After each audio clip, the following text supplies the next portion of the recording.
Hello, everyone. Welcome to the last game of this season of Roll for Good. Thank you for staying on. My name is Yeldar. I will be your Firefly.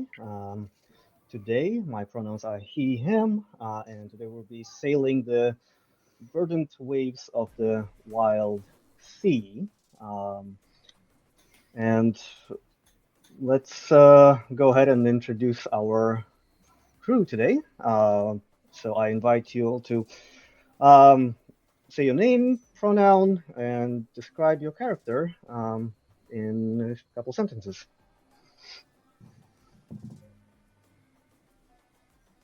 In any order. Hi there, I'm Maddy. My pronouns are they, them, and today I'm going to be playing Tetsa, she, her, who is a Ketra Tempest, who has a strange gelatinous body with a metal skeleton, tentacle-like hair, fronds, and sparks of electricity flowing through her body.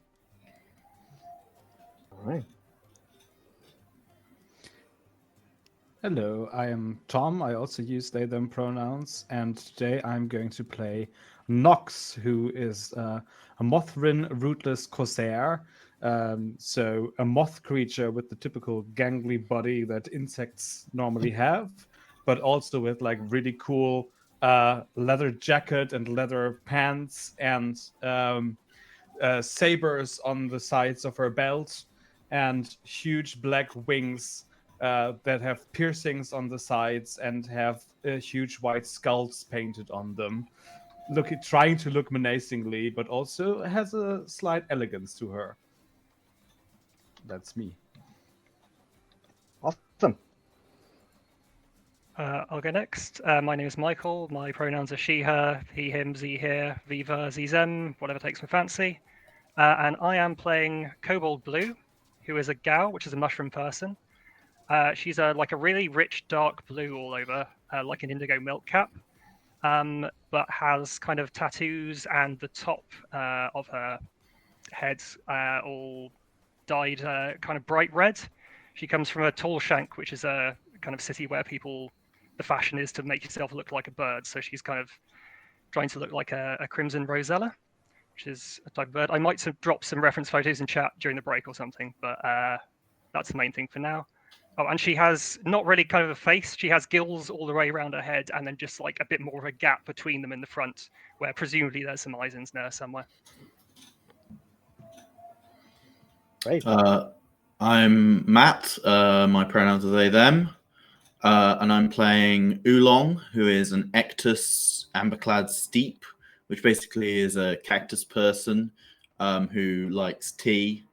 They don't really have a face either, just a sort of some fronds of cactusy, aloe-y spikes coming out the top of their head. And they've got little bags of dried substances and little tin cups and everything hanging off them, and a big pack full of various tea making supplies. And their pronouns are he, him, or he, they, probably, I would say. Hello, I'm Milo, they, he. I will be playing Padlock today, and Padlock is a Mothrin Mesmer, they, them.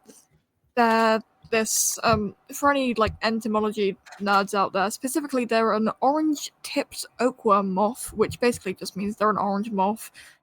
Fuzzy all over, fuzzy wings that don't work, kind of, like, fuzzy around the ear, sort of looking almost like wings that feather out on the head, dyed in this like teal substance and patterns drawn all up their wings and face and their arms, and on their head is the horns of Awesome. some A very sort of colorful creature. crew that are manning the ship, the Skeleton Key.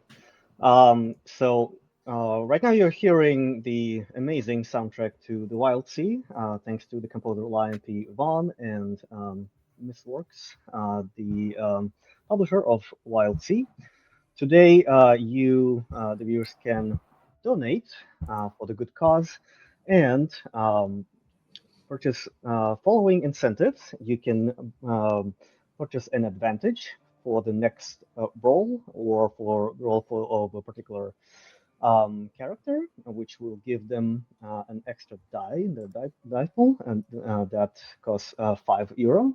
You can also purchase a cut, which will remove the highest rolled die in their dice pool. You can purchase a twist for €10, which will introduce, well, literally a twist, meaning something unexpected that happens, which does not change the outcome of the roll, but makes things more interesting. And you can also, for €5, change the impact of the action to lower or higher, which will have consequences depending on the outcome of this roll. So these are the options today, and we will go ahead and set our sail to explore the Wildsea. And the way we start is by me asking our crew a few questions. Tetsa, can you please tell me this? One of the local insects in this particular region of the Wildsea is a delicacy. What is the insect and how is it prepared?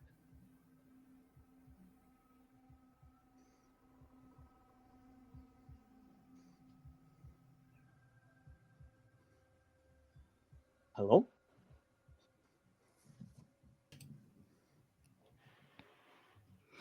Sorry, was that for me?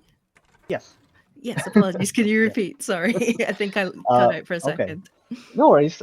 My question was that there is a local insect in this particular region of the Wildsea that is regarded a delicacy.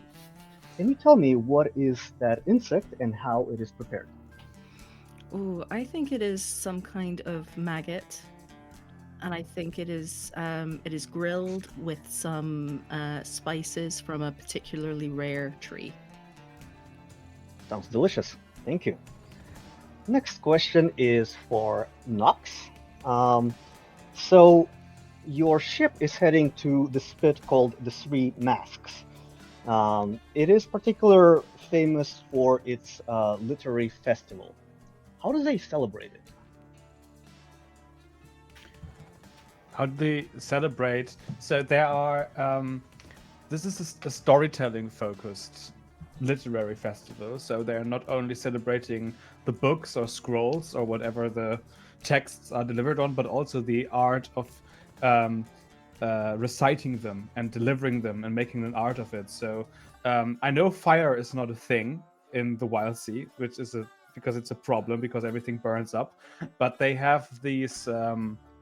Basically, they gather a lot of fireflies, not DMs, but like real fireflies to create a light source, and they gather around them, and then the most talented storytellers of the Wildsea come together and recite those works of art to share the stories within and to give them their own flavor, basically. That sounds awesome. I'd like to visit this festival. Thank you. Next question is for Kobold. Your crew have heard rumors of an ancient structure nearby. What have you heard? An ancient structure. I think it's an old. It was an old lighthouse, or something that was balanced on a spur, which is like a kind of a temporary piece of land, a bit of rock or something that's settled and formed a secure kind of hold on the Wildsea. And the kind of spur it was on kind of crumbled and fell through. So the remains of the tower are still there, but it's a little bit precarious, and no one's kind of routinely living there anymore. Mysterious. Thank you. Next question is for Oolong. Um, there is a particular tree shanty that is popular among the crews in this region that are sailing the verdant sea. What is this shanty about?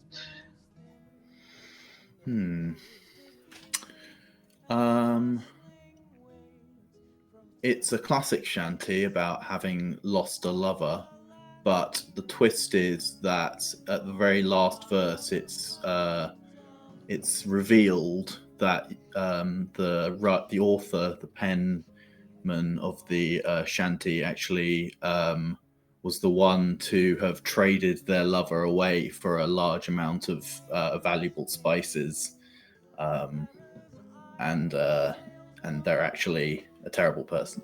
That's tragic. Thank you. And the last question is for Padlock. As you know, this region surrounding the Three Masks is known to have a lot of books in the surrounding trees, and a lot of ship crews sail these branches to find and sell and exchange books. There is a particular book that a lot of crews are hunting. What is this book?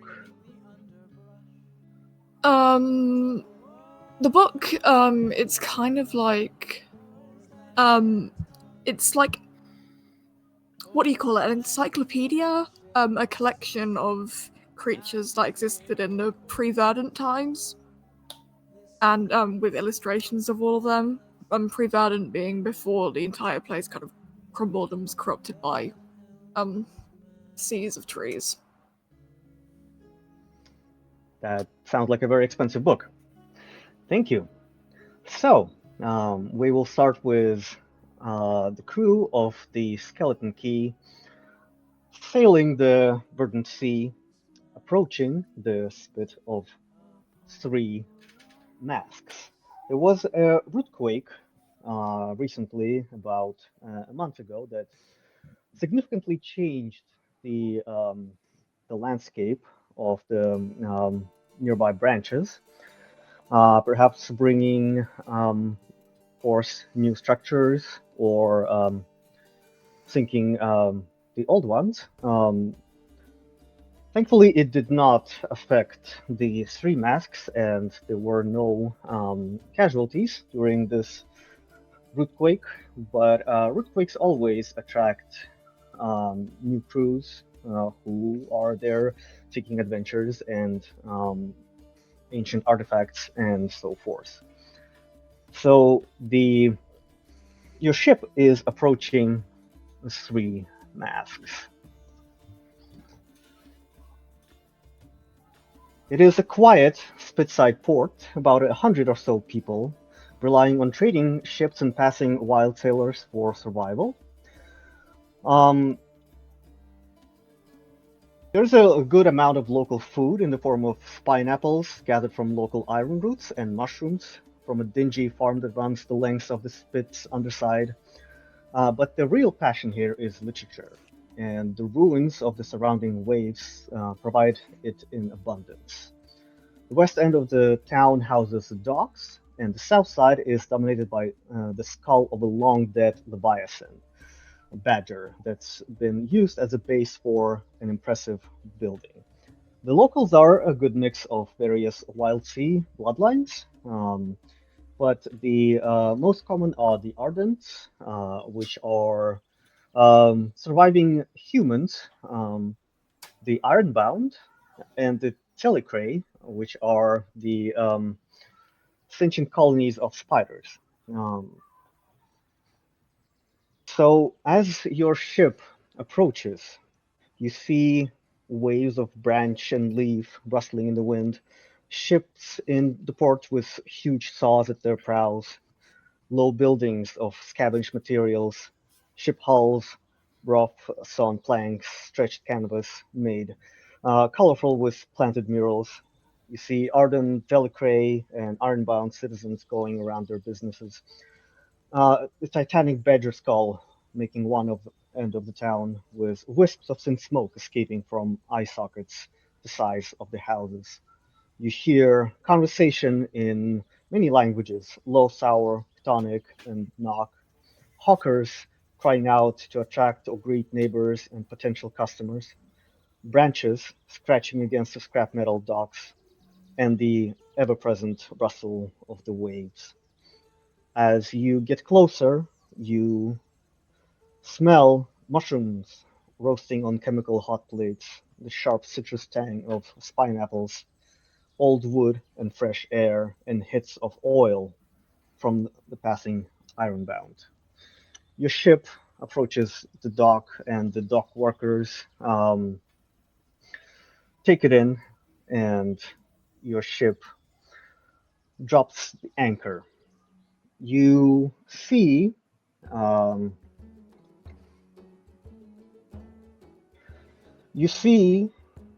an old telecray, a skin made from canvas and sackcloth, and the bulbous head area that wriggles and shifts occasionally. They hang from a branch just above, waving at you and yelling, "Hey, the crew! What are you doing here?"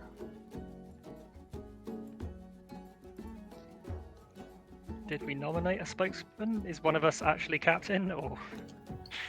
Well, that is up to you. Do you have a captain, or is it a democracy?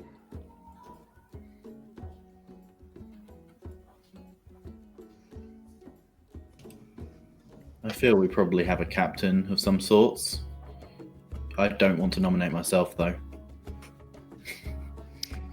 It's definitely not me. I'm basically a cell saver. Just got hired for protection. Does anyone volunteer to be the captain? I nominate the person who has the most familiarity with the system. So that would be Micheal. Would it? Okay, sure. Might so. I'll respond to this anyway. So we just pulled in for supplies, right? Or just I don't know. Why did you pull in here? One of those questions. Yep. Yeah. I just want to say, hi there. Yes. They seem to recognize us. Did they recognize the ship, or is it just like, hello, you are a crew? You have a feeling that they're just greeting everyone who approaches. Oh yes, good to meet you. We've just pulled in. We're here on the Skeleton Key, dock back there. We just pulled in to pick up some supplies and see what's going on. Have you seen the one-armed Scissor on your way One-armed here? Scissor. Is that a ship? Yes, of course it's a ship. Don't think we saw that on the way in though. Looks around to see if anyone else. Sorry. Just going to give anyone else the opportunity to chime in.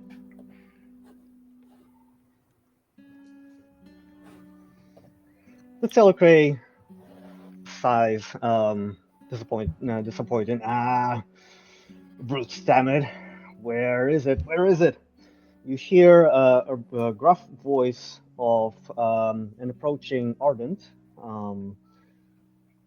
He has a bristling beard, kind eyes, and scarred hands. So his hands up to the elbows are covered in 6 scars. He speaks in a gruff voice. You recognize the dock overseer, Marquise Amon. He says, don't pay attention to Karshaw. He's just being annoying as usual. Welcome to the Three Masks. You can disembark and get supplies and whatever, and just let me know when you want to head out.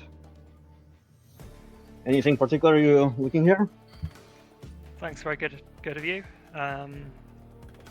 Checks what we've already got on the ship. And looks like we have our first donation with a twist directed at Micheal. So, Michael, remember that your next roll will have a twist in it. Excellent. Thank you Alright. very much. As you disembark the ship, the dock crew starts inventorying your cargo. The lemurs, the undercrew of your ship, are running around catching insects. Makis continues to speak. Karsho is right, though. We've been expecting the one-armed scissor for a while now, and they haven't arrived. That is worrying. I'm sorry to hear that. Well, like I say, I don't think we saw them on the way in, but we'll keep an eye out. Well, hopefully they'll come. People are getting pretty desperate here. You see that he kind of massages his scars as he speaks, particularly when mentioning the name of the ship, the one-armed scissor, and his eyes kind of grow distant as if remembering something. I mean, they would have probably been doing better if it was the two-armed scissor. Just saying. He grunts. If I had a coin for every time I hear this joke, I'd have a lot of them. That's what I want to say. And I'm an old man. Where We they have meant? our next donation of 1 cut and 1 advantage for next couple of rolls. Well, anyway, don't let the old men keep you. Go ahead, relax, shop, and just do what you will. You've been to the Three Masks, and you know it's a small port that is famous actually for its book market, and the particularly places of particular note are the Pulaskis.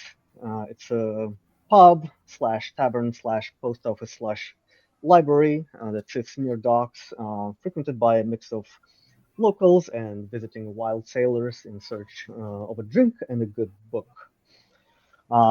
There is the smokehouse called the Shattered Socket, a well-furnished local smokehouse, a flame-proofed building made for indulging in local tobacco products, and an overlook house, a kartoika, or a map shop where wild sailors can trade their maps and charts.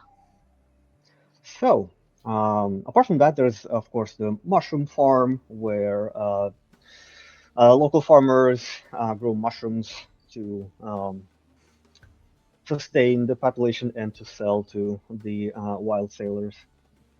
What are you going to do here? Well, I need a bloody drink and a good story. Is anyone coming?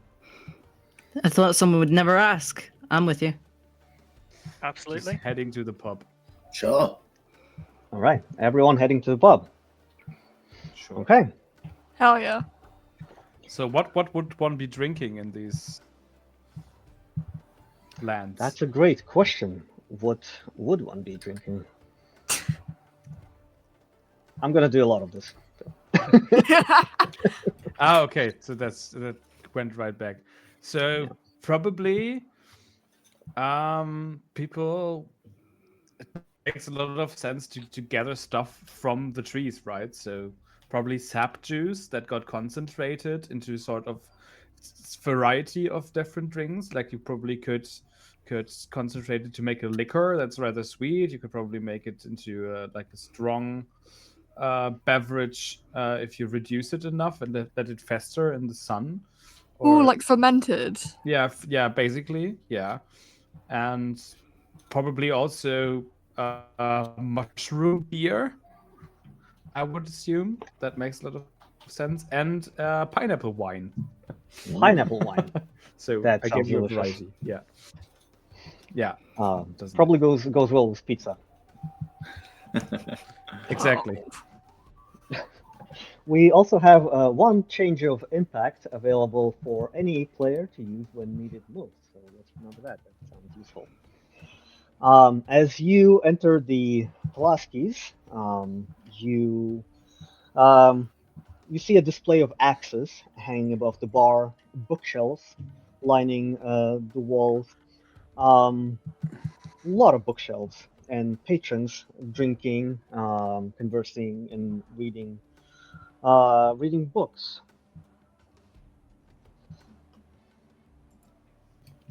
Tetsa will step up to the bar and just loudly say, "The strongest sap you've got for me, please." Make that The two. bartender, the rusty looking iron-bound, makes a squeaking noise of unoiled metal and starts preparing mugs.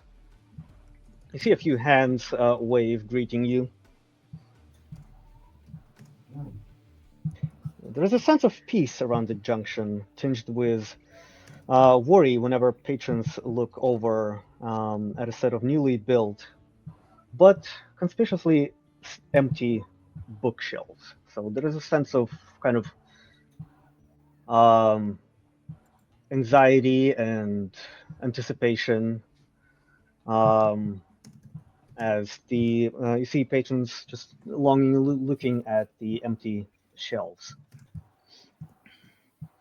I think Tetsa, once she has her drink, will go over to one of these worried-looking patrons and say, what's the deal with those empty shelves? Isn't books your whole deal here?" Um, you see a telecray, skin-silked and many-limbed, wearing a voluminous multi-layered jacket and a long-stemmed pipe. Who knows how they managed to smoke it, them being a sentient hive of spiders, but somehow they seem to manage. Um, they have an aloof attitude, and they make a ring of smoke, and say, "Well, yeah, it's supposed to be, but with the one-armed scissor absent, there hasn't been a shipment of books in a while. People are getting antsy." Okay, that makes sense. Uh, how long have they been? When were they supposed to get here? Well, they were supposed to be here about a week already. That's kind of unusual. Old Carshow is beside himself. Oh, wow. Um, any word on like the route they were taking to get here? Who knows? They've been just always sailing the branches here, looking for books, and with this new earthquake, everyone's been anticipating new interesting books, maybe even pre-verdant, but somehow they haven't shown up. Who knows? Maybe they were lost in the earthquake. I hope not. Yeah. We'll definitely keep an eye out. We're sailing around these parts. Might bump into them. Yeah, yeah. I mean, ships are delayed all the time. I mean, surely they're not, anything drastic. I mean, Well, I don't know. I've heard some rumors about pirates around here. Well, there are always pirates around. I mean, I'm not really sure who would steal a book, but like, can you blame the trees for wanting to get revenge for their fallen brothers? That I've actually never thought about that. I mean, Um, anything pre-verdant would be fetch a good price, I think. yep, yep. I'd go look for the one-eyed Scissor myself, but I already have my shipment, and books is not really my business. But you might get a good contract if you you know if you want to look for them. Blue's Interesting. been hanging back for a bit, trying to not be the captain, intruding too much on the crew's fun. But I think she suddenly looks more interested when there's word of a contract. Oh, here comes Mrs. Business. Look, those contracts are going to be paying for your drink, so I'm at least interested to hear possibility. Who would we speak to about getting that contract? Well, you could speak to Carshaw. He's very worried about the ship. Marquise could give you some information. I've heard that he actually served on one-armed Scissors many years ago. Old Lisbeth, the cartographer, might know some details too. Good call. All right then. I could go. Oh, go ahead. Go ahead. Yeah, you go ahead. Okay, I was just going to say I could go back and speak to Carshaw. I don't know if someone else wants to go and speak to the cartographer while I'm doing that. I can, in character, be the captain telling you to do that, but I didn't want to just split the party immediately without checking. And Tetsa can take the cartographer. Okay. And everyone else, you staying to drink here, or going somewhere else? I'm gonna follow behind them. I think because have they even put their drink down? Drink? As in Tetsa's drink? Yeah. Yeah, Tetsa's just like carrying the mug out of the bar on the way to meet this cartographer. Just Yeah, no, obviously. I'm following Tetsa. I'm following Tetsa just to make sure they don't do anything because they've got a drink in their hand. The bartender's like, "Hey, make sure to bring that back." Oh, sorry. Yep. Yeah, will do. And pointing at the captain. If that mug is broken or something, you're paying. I understand, and I think I'll pay for what we've got, and maybe throw in a fairly generous tip straight off the back, and then walk out and go and find Carshaw again. Okay. Carshaw, you find him hanging around the mushroom farms, looking kind of desperate. Even though they don't, he doesn't really have a face as a Telecrate, but you've seen a lot of them, so to kind of recognize their body language. Right. Sorry, can I just say I would have gone with the captain to talk Yeah, to sure. her. Yeah. Okay. Okay. Right, I'll just walk up and. I mean, wherever they go, I'll just be there as muscle, basically. I'm hired for protection. Fair enough. By As the captain, so. three of you approach, Carshaw kind of lifts up his head sack, looking at you questioningly.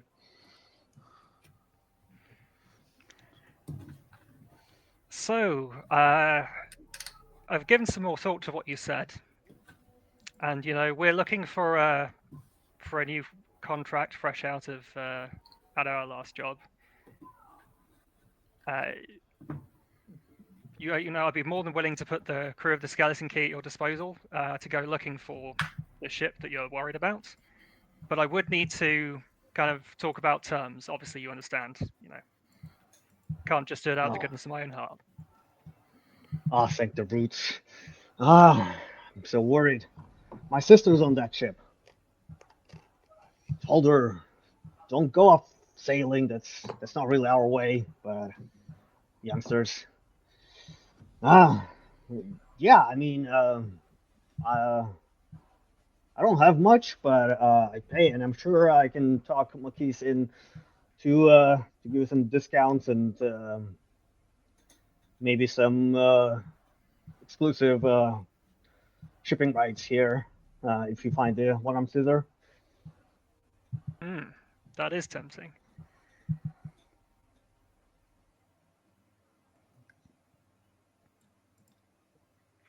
Okay, what information can you give me then about, when it was last seen and which direction it'd be in? Well, after the rootquake, there's rumors about this ancient structure, some pre-garden ruins coming up to the surface. I'm pretty sure they went there, but who knows? They haven't been seen in a while. I can give you a rough direction, but I don't know. I don't really leave the Max. I get seasick. So perhaps you should ask old Lisbeth. Yep, we'll definitely do that. Hey, Meanwhile, chef. Hey, boss. yeah. Can I propose something? What? Go ahead. So, how about we make ourselves really famous? Would that be a good payment? I mean, being famous would be good. How are you thinking? So, apparently they're really taking their book seriously. And it looks like they're having this festival coming up. So, how about we ask for payment in form of them writing a book about us and reading it at the festival? Spreading the words about our adventures. Okay, but shipping rights, though. Shipping rights are good. Oh my god, there's going to be so much shipping in the fan fictions.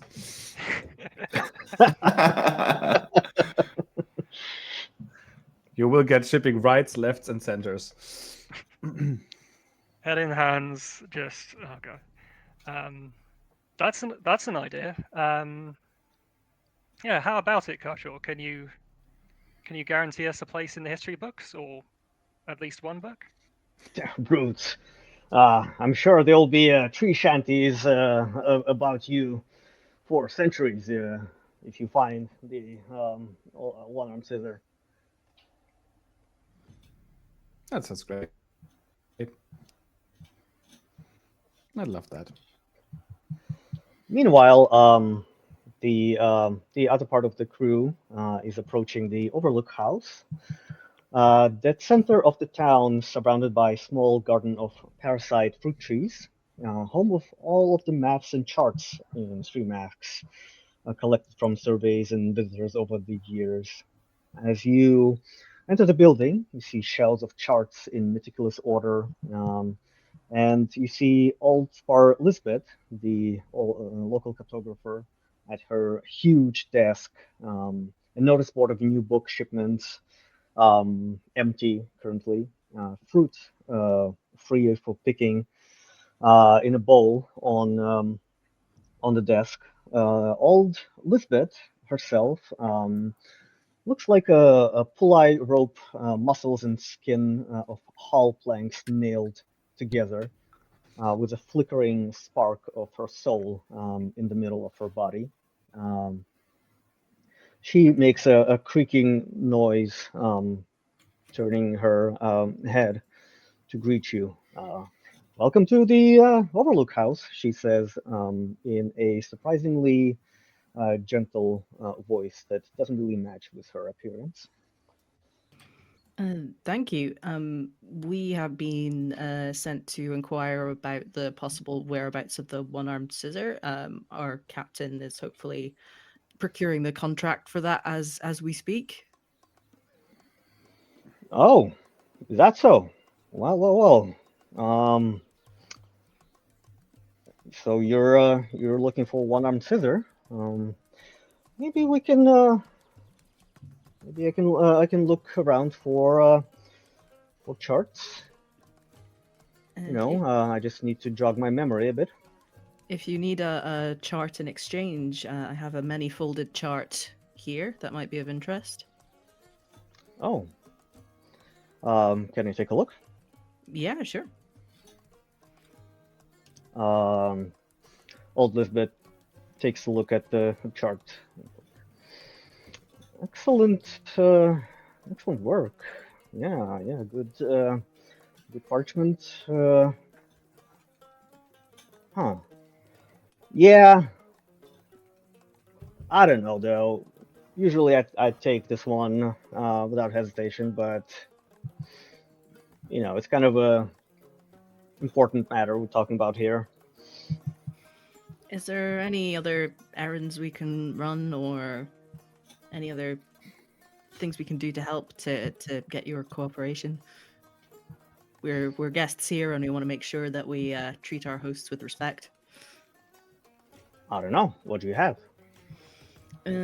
I've got some ceremonial dynamite. I don't know. What would I do with dynamite? I don't know. I sell maps. That sounds dangerous. Yeah, that's probably a bad idea. I've got a leaf. That's a bit less dangerous. A leaf. Yeah, Leaf it's a of- pretty cool leaf. It's got fun patterns on it. Okay. She looks at you like incredulously. Any use for firefly bulbs, reading lamps, that kind of thing? Right. Well, let's make the first roll of our game to try to convince old Lisbeth to give you information. What? Who would like to roll, and what will you be rolling? I think Tetsuo would like to try and use instinct and outwit Okay. to try and hype up the value of the items that she has, and try and sense what the cartographer really is after. All right. So this roll will for this roll you have an option to take an advantage or change the impact. I'll take an advantage if that's okay. So is that Sure. is that adding an You extra? will add +1 die to your roll. Perfect. Yes. So I'm rolling 3 dice. Mhm. I've got a 3, a 4, and a 5. Okay. A 3, a 4, and a 5. Okay. 5 gives us a conflict, which is a success, but with a drawback of some kind. True. What do you think this drawback is here?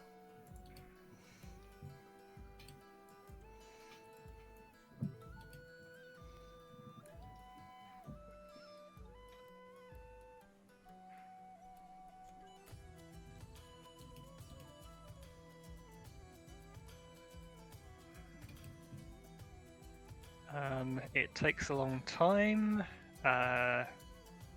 They want the bulbs and the leaf. They want the entire lot. Something like something on that. Just make it a bit more inconvenient. That sounds reasonable to me. So old Lisbeth listens to you and says, "Well, okay, that sounds good. So I'll take all of that." All of it? Okay. Even the leaf? Even the leaf. I don't know what I'm going to do with it, but sounds interesting. Not even a leaf. You Well, sure? You offered it. Are you taking it back? Why'd you have to hype it up so much? Yeah, no, sure, yeah, no, yeah. Here you go.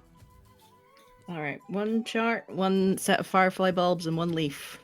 Coming right up. All right. So as soon as that all that appears, she She takes it, puts a chart on a shelf, and the rest disappears in somewhere under her desk. And she says, "Well, let's see what we have here. Maybe we can find some information." And she starts looking through maps and charts, trying to find anything relevant.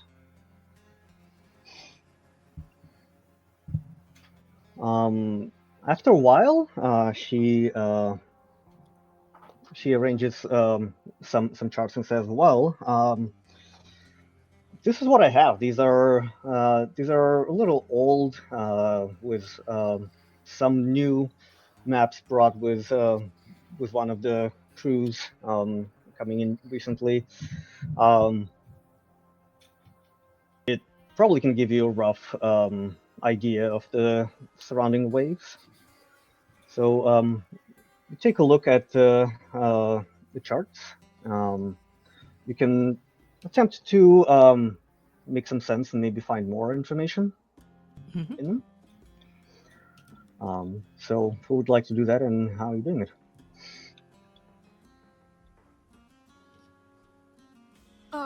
I do have a point in study, Okay. Go for it. so I could. I mean, I've got massive Mothrin eyes. I mean, like they're like the size of like dinner plates. Just let me have a look at them. All right. And what Um, edge are you using? What edge am I using? Would fails work? Since I mean, it's not really like a secret, but I am like figuring something out, I suppose. Well, veils, shadows, ciphers, and secrecy. I think this could qualify as a cipher of sorts. Okay, so that gives me a dice pool of 2, unless there's any funny Yeah. roll things you have to add. You can add any aspect or a resource that you think might be relevant here. Well, my favorite resource, the leaf, has just been given away, so I cannot use that anymore. Sad. I know, so sad. And knowing the unknown can only really be used on people, and this is not a person, I assume. So yeah, I'm just gonna roll Mhm. those 2. Okay. Please roll Foundry. Okay, Google Dice it is. Foundry's not working for me. That is a that is 2 1s. That's doubles. You roll. Wow. You Um, rolled it double. 2 1s. That's a disaster and a twist. So the twist, I think I will keep for later. But you don't make anything of these charts. You're not even sure they go together. You feel very confused right now. Yeah, no, this is absolute. This is gibberish. I'm pretty sure. Do you think the cartographer pulled a fast one on us? I mean, you pulled a fast one on her. I mean, fair enough. Maybe one of the other crew members can make some sense of this. Maybe it's kind of encoded or something. Oh god, and then the captain's gonna be like, actually, and it's all gonna. Oh no. All right, maybe we can find some other information elsewhere to sweeten the pot, make it look like we've actually done something useful. Yeah. And old Lisbeth just absently waves goodbye, studying her the objects that she acquired from you. Yep, Tetsa will kind of dejectedly walk out of the building and gesture for her Mothrin companion to follow. They follow. That they are keeping more of an eye on the mug than anything else. Oh yeah. Tetsa's forgotten about the mug again. When she sees that Padlock is looking at it, she'll go, "Oh right," and head back to the pub to give it back. All right. The three of you who talking to Karsho, you see your crewmates coming out of old Lisbeth's shop, looking kind of confused and a bit disappointed, but carrying some charts with them. Before we leave, I want to say to Carshaw, do you have anything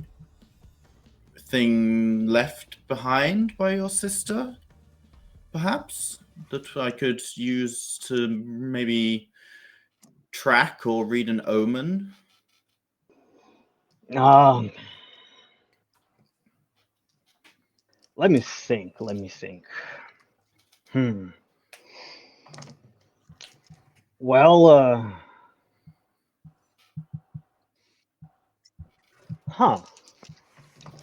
and he kind of gets lost in thought. Like, I don't know, what would that be? Well, maybe she had. Maybe she.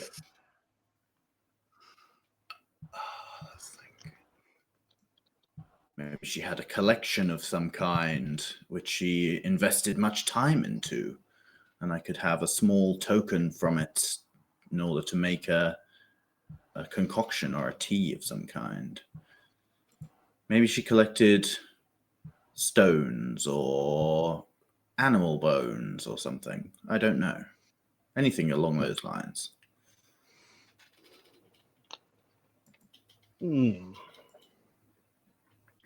Let me think about that. Let's go ahead and add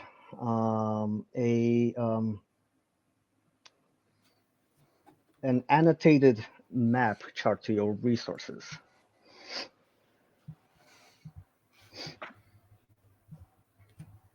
If you need help, let me know.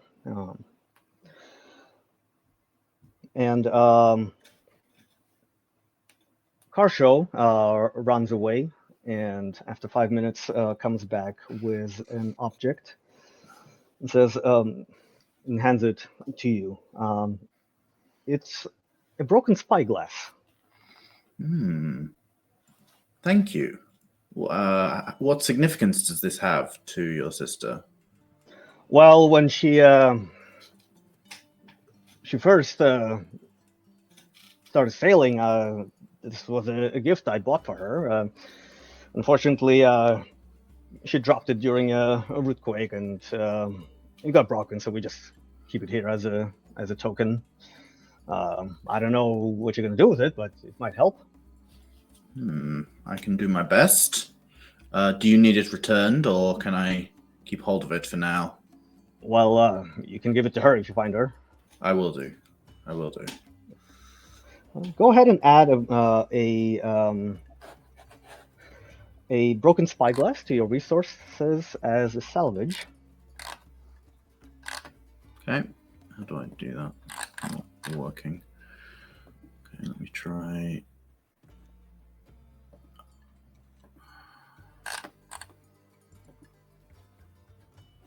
I can't get it to work. Click plus on resources. Yeah, I am doing. Plus. No, it's not doing anything. Okay, I'll add it a bit later to you then. Okay. Remind me. What's the name of your character? Oolong. Oolong. Okay, I'll add it there. And at this point, that's in Padlock approach. As I see them coming back, I'll speak up and say, "So how did you get on?" Well, We got what we wanted. Yeah, we've got a map.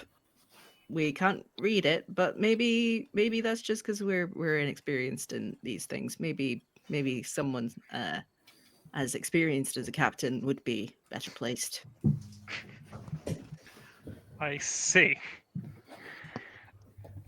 And she just gives you a look. Right then. Well, let's. Okay, meeting back by the ship, and I'll take a look at this map, and we'll figure out what our next step is. Just gotta Okay. get everyone together and herd us back to the ship. Yeah, Tetsa will hand it over. Right. Well, would you like to try to figure something out in this map? Yeah, I guess my turn to have a little look. So let's see what I can add to my dice pool.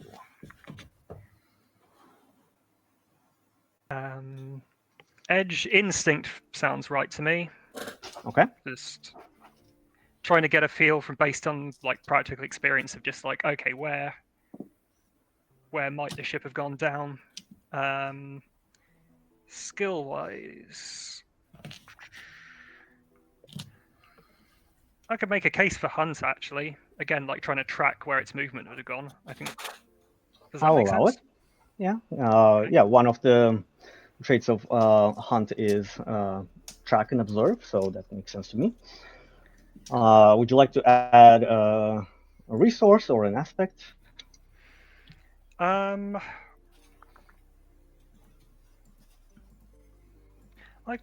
mean, I could do. I've got a couple of charts of my own. I could cross-reference Okay. it with. Mm-hmm. Yeah. Yeah, So sure. you have Why not? a tapestry map. Is that what you're using? No, I should have. I've got an old drunkard's log or a chart of many colours. Oh, okay. And Okay. I Which think- one are you using? I think old drunkard's log. I think there's one I got off someone who had a lot of tales of shipwrecks that they'd heard about over the years and had marked off like. Would a tapestry map be especially helpful? I don't know. I think either way, it's one I advantage cutting die. out? So Yeah. so that's a dice pool of 4. I'm going to roll this and yeah, just take a look over it and go, okay, using common sense, you know, where's the sensible place to start looking? Okay. Go ahead and lose. Roll and then lose the resource that you used. This roll will have a cut and a twist. Amazing. Looks like highest roll was a 5 there, and the next one is a 4, and it actually has a twist of its own. Okay. So let's see. A 4 is a conflict success, but with a drawback of some kind, and a twist. So you do seem to make some sense of it using the old drunkard's log, some some stream of consciousness just on the parchment, written with a shaky hand. You cross-reference it with the charts that your comrades brought, and you remember the rumors about the structure hidden somewhere in the surrounding branches, and you seem to be able to figure out a vague route there.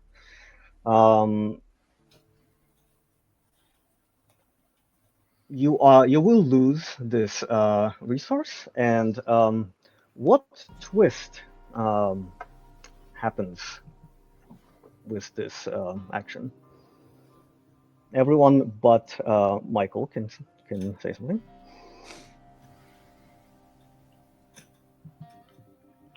Maybe there's a place nearby that is revealed on the map that Cobalt Blue would rather not go to. Or maybe there's a place that Kobold would rather go to that is more enticing than saving the one-armed Scissor.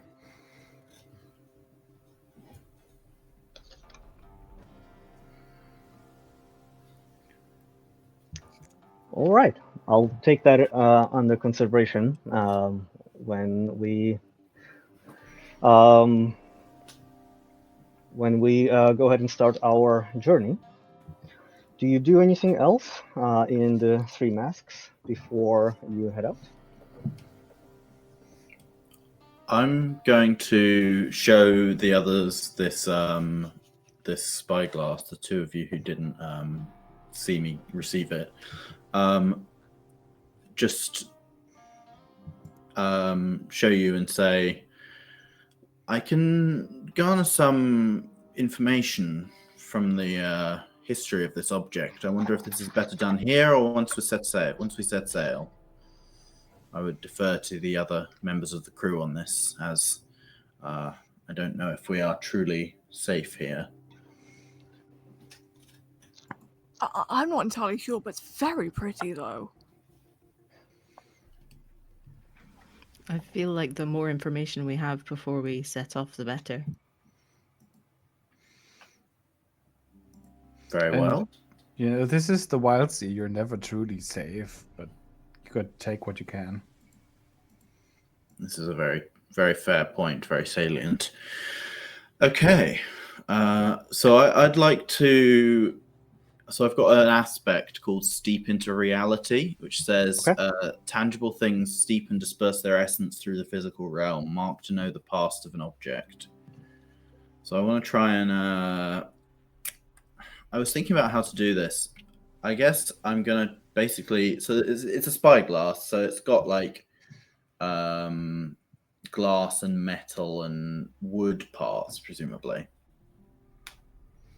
So I think I'm going to try and take like a shaving of each sort of section of the spyglass and also just a little bit of the broken glass, grind it all up in a pestle and mortar, and then add some like tea leaves and start making a pot of tea out of all of that strange concoction of materials.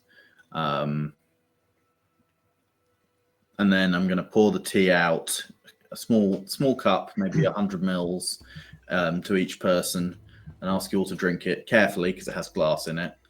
And we will all link hands, and I will try and determine the history of this object. Okay, so you're using your trait, so go ahead and mark it. And what edge and skill are you using here? I'm going to use, I'm thinking veils as an edge, and then concoct as my skill. Okay, that gives you 4 dice. Yes. Okay. I can't seem to mark my trait, my aspect either. Oh, there we go. Mark it for you, yeah. Oh, you did it for me. Cool. Right. Can I roll physically, or would you rather Foundry? That's up to you. Okay, I'll roll the dice I'm holding right now. Okay, 6, 6, 5, 3. Wow. Nice. Wow, all right. Pretty good. That is a triumph with a twist. So tell me, describe what happens. We all sort of go into the steam from the kettle and the cups sort of rises and fills our nostrils and our mouths and our eyes, and we all sort of go into this trance where we start to see smoky visions unfold of the dock master's sister. I don't think we got a name, did we, for her? If not, then we can leave it as that. But I can't remember if we did. Well, Karsho said that her name is Techevez. Techevez. Techevez. Techevez. Okay, so we see Teshuvez receiving this this spyglass and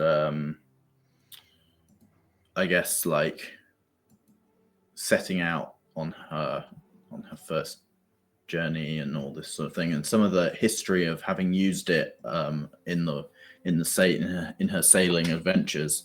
I guess I'm less interested in like visually what she did with it, and more interested in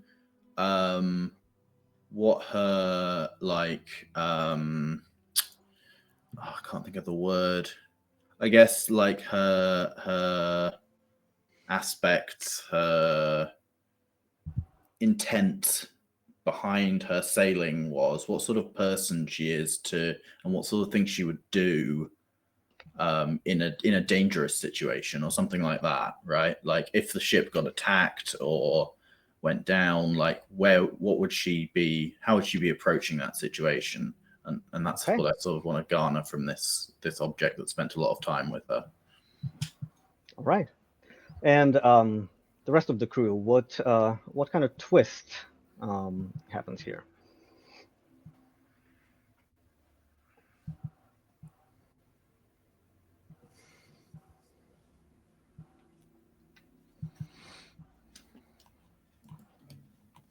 First one that popped into my head was also getting a vision of where she is now.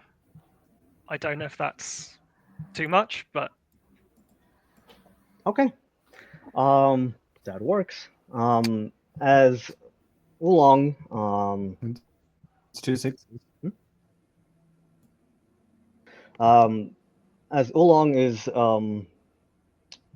thinking into these visions, the last image that you see is a form of a telecrane, canvas skin and sackcloth with 3 arms. Seem to be hiding in some dark and narrow place and trembling.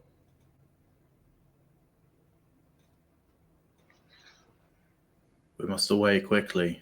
I fear she has not much time. Okay. right, crew, finish up any more business you've got here, and we'll get moving quickly. I think Tetsa kind of cracks her knuckles, and you can see little sparks of electricity kind of flying from the knuckles. And she kind of silently makes her way back to the skeleton key. Lucky's sees you going back to your ship. He nods and wishes you a good journey, and says, if you find out what happened to one-armed Scissor, everyone here will be grateful. We'll do our best. Okay. So, journey. The way it works is that there are several roles that the crew has on the ship. One person is at the helm, controlling the ship's speed and direction. That will determine how fast you get there and what risks you take. Someone will be on watch, kind of watching what ship is about to encounter, and to be able to prepare for it. And those are the main roles. Someone can also tend the engine with an option to overload it with fuel for a burst of speed if necessary. Yeah, those are the relevant tasks right now. So who would like to take on them? I'd like to be on watch. Okay. 'Cause that's kind of my whole character idea. Who takes the helm? Padlock kind of scrambles towards the helm straight away, but like I'm leaving room here for someone to like push them back and be like, "Hey." You got it. Go for it. So, I'd like Padlock. to go for the engine though, since Okay. stoking fires is kind of my thing. Sounds good. So, Padlock, as you approach the helm, you have two options. You can cut a path, which will set the ship on at a decent speed, while keeping the ship and crew as safe as possible, and giving the watcher a good chance of spotting any dangers or oddities. Or you can choose to forge ahead, making your journey rougher but faster.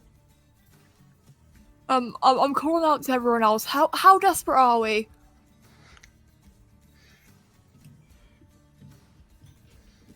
From what Oolong said, it sounded pretty urgent. Okay then. And whatever the ship version is of stepping on the gas, I do. I forge ahead. Okay. All right.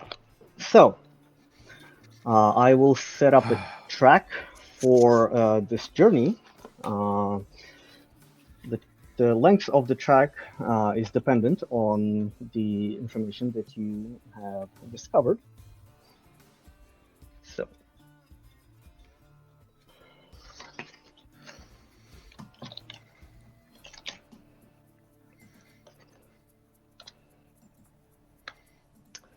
you can see the track now on the lower right corner. And when that track fills to the end, you will reach your destination.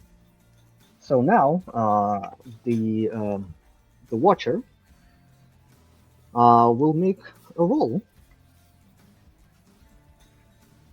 Can I, instead of making a roll, do the alternative watch thing and Mhm. combine a chart and a whisper to figure out what we encounter on our journey? Well, there's a mechanic for the watch that is a bit separate.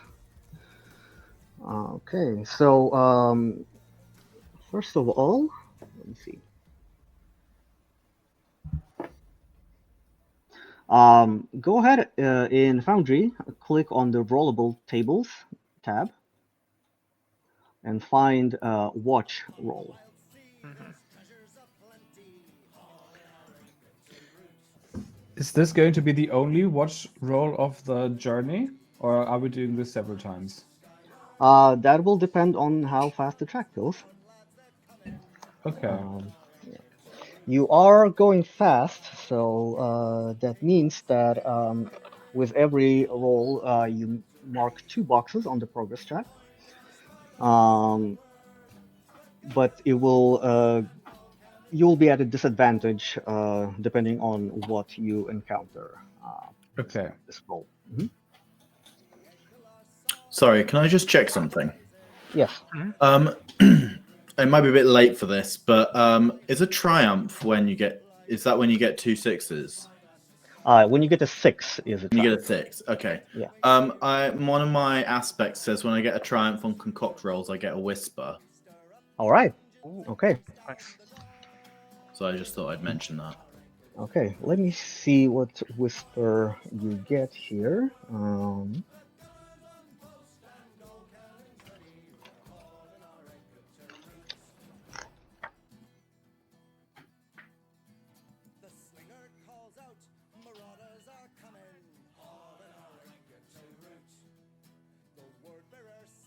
You get a whisper called Far Reaching.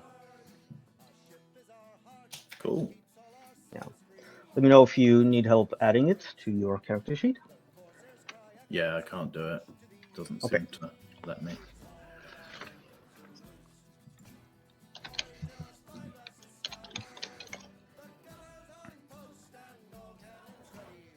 Right. Got it. So, Captain, why don't you go ahead and make a watch roll? Okay. Do I need to adjust anything, or is it just click roll? Just click roll. Okay.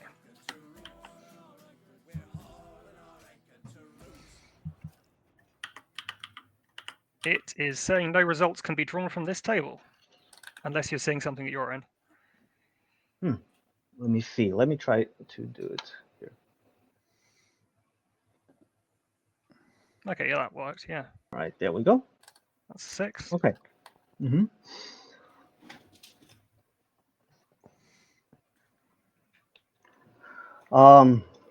As you sail out into the surrounding waves, leaving the relative safety of the port and striking out into the unknown, you watch the docks behind the ship receding, the horizon opening up, a trail of torn up branches slowly reknitting themselves behind your ship. Treetops pressing in around the hull, shifting in the wind, insects and birds in a predatory dance, spores and leaves caught in passing gusts, the wide rough green of the lying tides, rises and falls in the canopy, with the tree's crown standing taller than the others around it, offering shade or mooring beneath large, thick branches.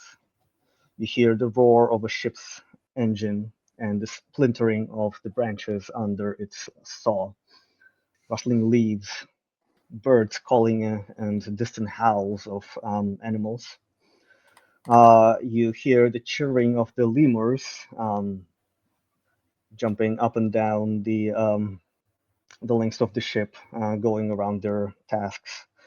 It smells of leaf pulp and rough, earthy bark, sharp chemical tinges every now and then as a pocket of intensely treasuring greenery gets churned up by your ship's saw.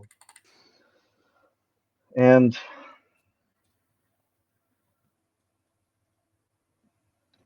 as you sail, suddenly one of the lemurs comes up from down below, holding up a chart from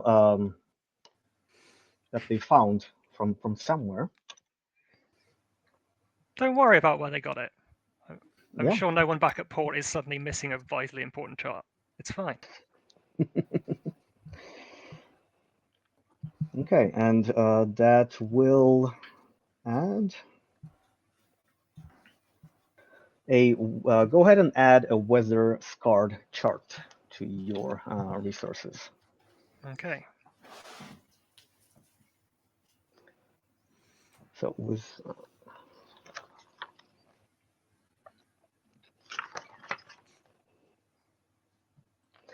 and that roll adds 2 dots to our track. And so far, the sea is calm, and you don't see any danger ahead. Helmsman, do you keep the same speed? Yep. Okay, so we're still going fast. And let's go ahead and make our second roll of our journey. Do we need to do any tending the engine stuff as well? Well, so far you haven't encountered any dangers. Okay.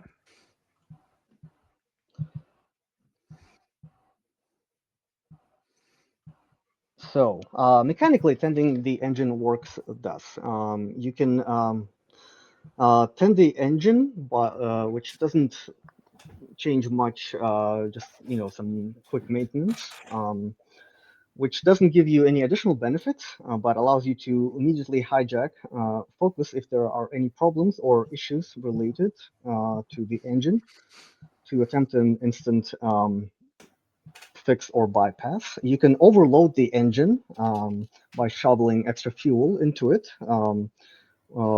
which will put it at danger of breaking and exploding.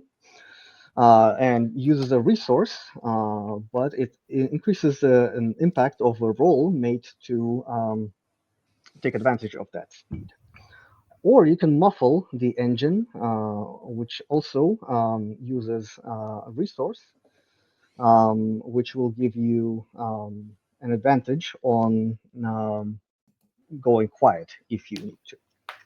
So those are your options. I don't think you need them right now. Okay. So, Michael, you still are you still unable to make the roll? You're clicking on the watch roll window, right? Yeah. Let's. And are we keeping the same speed? Sorry, I didn't mean to. Yeah, we are Take away keeping the from same that. speed. Okay, try now. I changed something. Okay, yeah, I've suddenly got a million extra permissions. Let's give this a try. Yay! That's a Alrighty. 3. Boo. Okay. Oh, just when everything started going right for you. Okay, and you charge ahead. The the sopra of your ship buzzing loudly, throwing wood dust into the air, splitting the branches ahead of you as you sail forward. You see a grove of parasite worm apple trees with signs of recent battle scarred into their trunks. Um, you don't see anyone, any ships or any wreckage here, but something definitely happened here.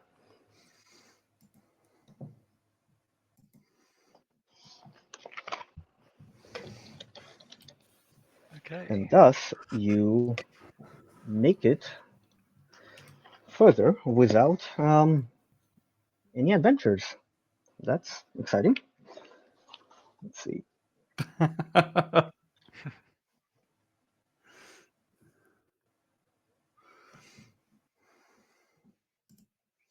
Do we want to take a quick break before we get to the actual location? That is actually great timing. I'm just looking at the clock right now. So, how about we take 5 minutes and then shift our narrative to the destination? Perfect. All right.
Welcome back, sailors.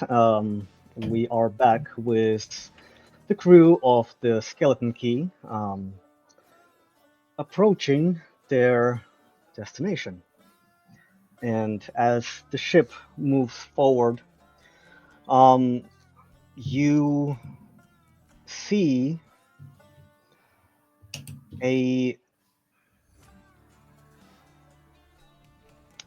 an ancient set of buildings, crumbling and moss-stained, but still essentially very breathtaking. Thick chains in their hundreds, stretching up from rooftops, statues, chunks of displaced earth, a dappling of light under the spread of the tall shanks branches. Windows, some broken but some still remarkably intact, of old world Fjordan glass.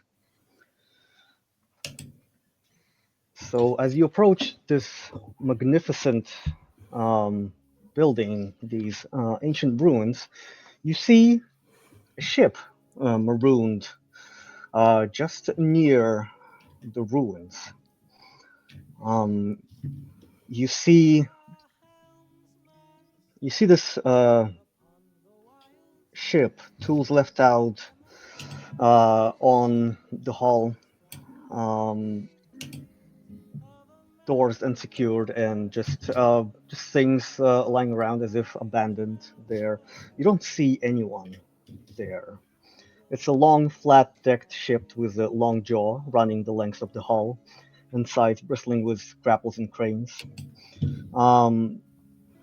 Alchemical industrial equipment in various states of disrepair, stacks of books, some midway through being rebound or repaired, others in tilting stacks. And there's just the rustle of surrounding waves, and the deck is eerily silent. Only the creaking of metal and wood and pages of the book turning in the wind. It smells of metal and old wood, ink and bookbinding glue, sharp acrid chemicals from overturned vats, machine oil, wood pulp, the scent of paper, fresh and cloying and musty.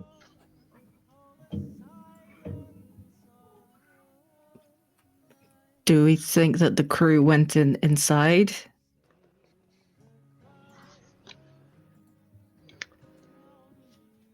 Seems likely. I'd love to get a look in there if we can. See if there's any pre-verdant artifacts in there. That would be really exciting. But I understand that we have a mission first and foremost. I see that we have more donations coming in. We have one twist, one cut, one advantage, and one change. Wow, that's a lot. Ooh, So now we have actually two changes that you can utilize at your discretion. The rest I will just hand out as I see fit. All right, so crew, how do you approach this?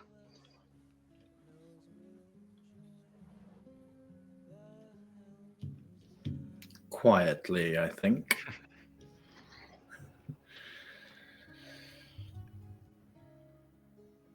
Okay.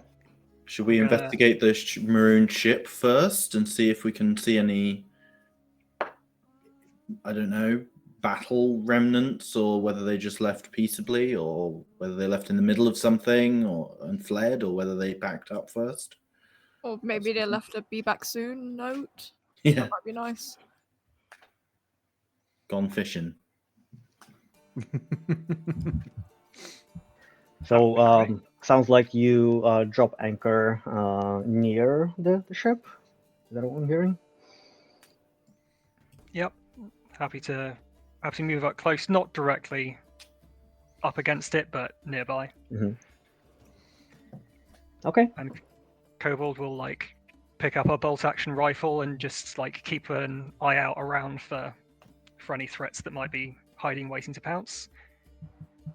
Mm-hmm. Yeah, the ship is attached via the anchor to the trunk of the Rootquake revealed Tallshank that is holding the building.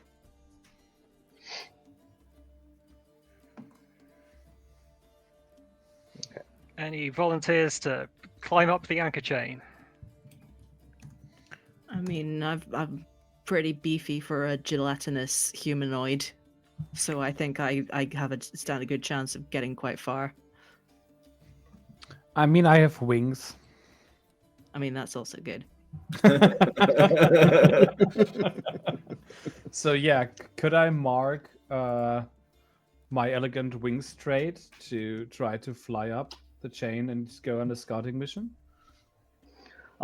Sure. Sorry, I missed the part of where are you going? So it seems like we're trying to investigate the ship, right? And flying up the anchor chain. Okay. That's what I was getting. All right. Please correct me if that is not correct. No. If that's what you do, then yes. So you Okay, are cool. flying up to the other ship, and are you just like carrying the others with you, or how do you do that? I mean, if I can do that, that would be amazing. If I can kind of rig them on my outfit. I can also, I mean, it says you do a short burst of elegant light. Other than that, it's gliding. Okay. I don't know how much I can carry at once. Well, we'll just use the cut that our viewers bought for us. Is there any chance I could use a whisper? Oh yeah. All right. What kind of whisper? Well, I got the whisper far-reaching just now. I feel like that might be quite useful in this scenario. What does it do? Well, can you remind me how whispers work? There's like 3 stages of how you can use them, isn't there? Or are we not doing that? They work as you say, and I agree they work. Okay, that's fair. So I was thinking I could sort of walk over and whisper in your ear, or whatever you have that is an ear, like organ. Whisper into your Antenna, organ. I probably. don't like the sound. Phrasing. Yeah, exactly. Just choose one, honestly. Yeah. And I say, I whisper far-reaching, and your wings sort of almost double in span, maybe, and become much stronger and able to take you further. And All right. carry Love more, that. hopefully. Okay, so that will add. Feels really nice, I gotta say. That will add plus an extra die to your dice pool. So, Nice. what are you rolling? Cool. So, I will do this with grace, obviously, because I'm like elegant. And then I would say I would use the vault skill, because it's a giant leap, honestly. Flying is basically jumping and leaping with some added stuff to it. Okay. And then the whisper would add 1 dice. 1 dice, so Yes. I'm rolling 3. So you will have 4, including your aspect. That's perfect. Cool. Let's make it worth it. Okay, that is actually really shit. No, it's okay. It's a 5, a 3, a 2, and a 1. A 5, a 3, a 2, and a 1. So with a cut there, Yeah. we have a result of 3, which is a disaster. Lovely. Sorry, what guys, all dead. We'll die instantly. It's the end. What that does is it will That's the show. Thank you very much, everybody. it will The burn twisted wheel. it will burn one mark of your wings.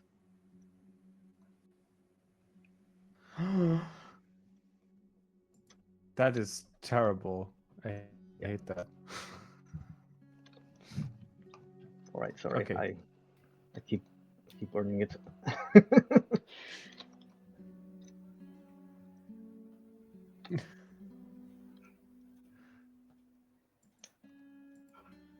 Okay, but yeah, but we arrive safely, yes?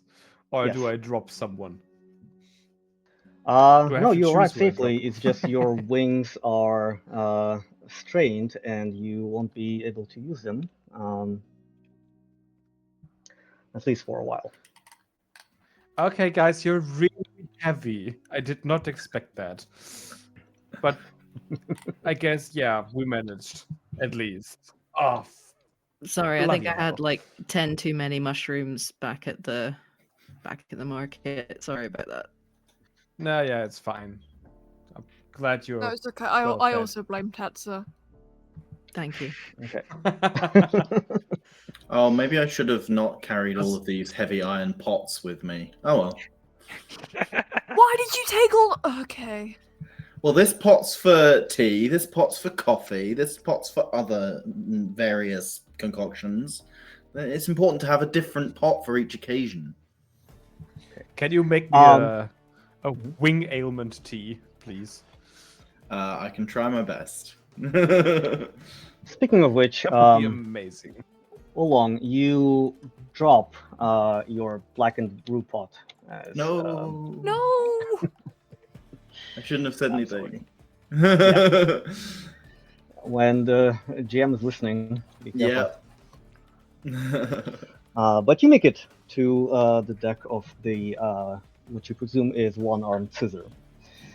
It isn't a huge ship, but you see the main deck and the doors to the crew quarters, the captain's cabin, down to the cargo bay, as well as the engine room and galley.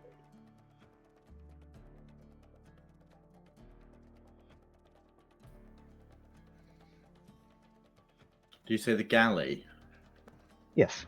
Yeah, okay. I'm gonna head down there, see if I can gather any anything that would be useful for making cooking or eating or that sort of thing. Any Okay. supplies they may have left behind. How about the rest of the crew? Kobold is going to call after you and just say, "Do remember to look for survivors as well as tea ingredients." Oh yes, of course. Thank you for reminding me.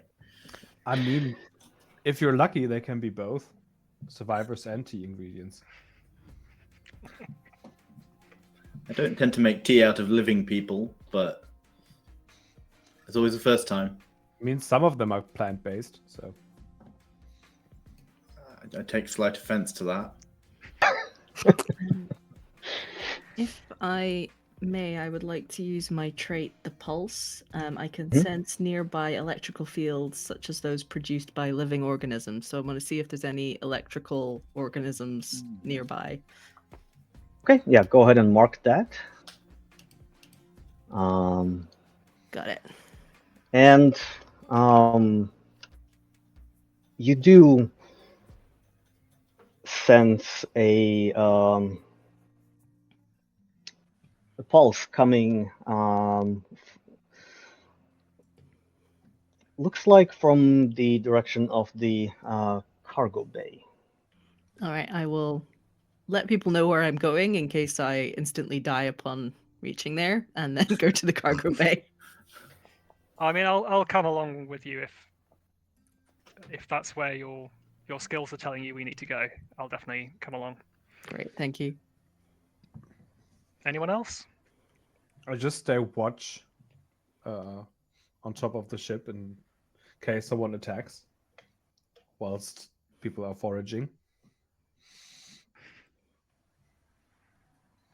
Yeah, I'll go with the people looking for survivors just in case it's not a survivor and it's actually like an ambush. Because I'm very afraid of an ambush. Appreciated. Okay. you spread out, bypassing the overturned crates and piles of books. You see that the crew have set up some kind of a crane arrangement to looks like to access from the deck up to the manor itself. Presumably that's how they were going in and out and bringing whatever they find in the building back to the ship.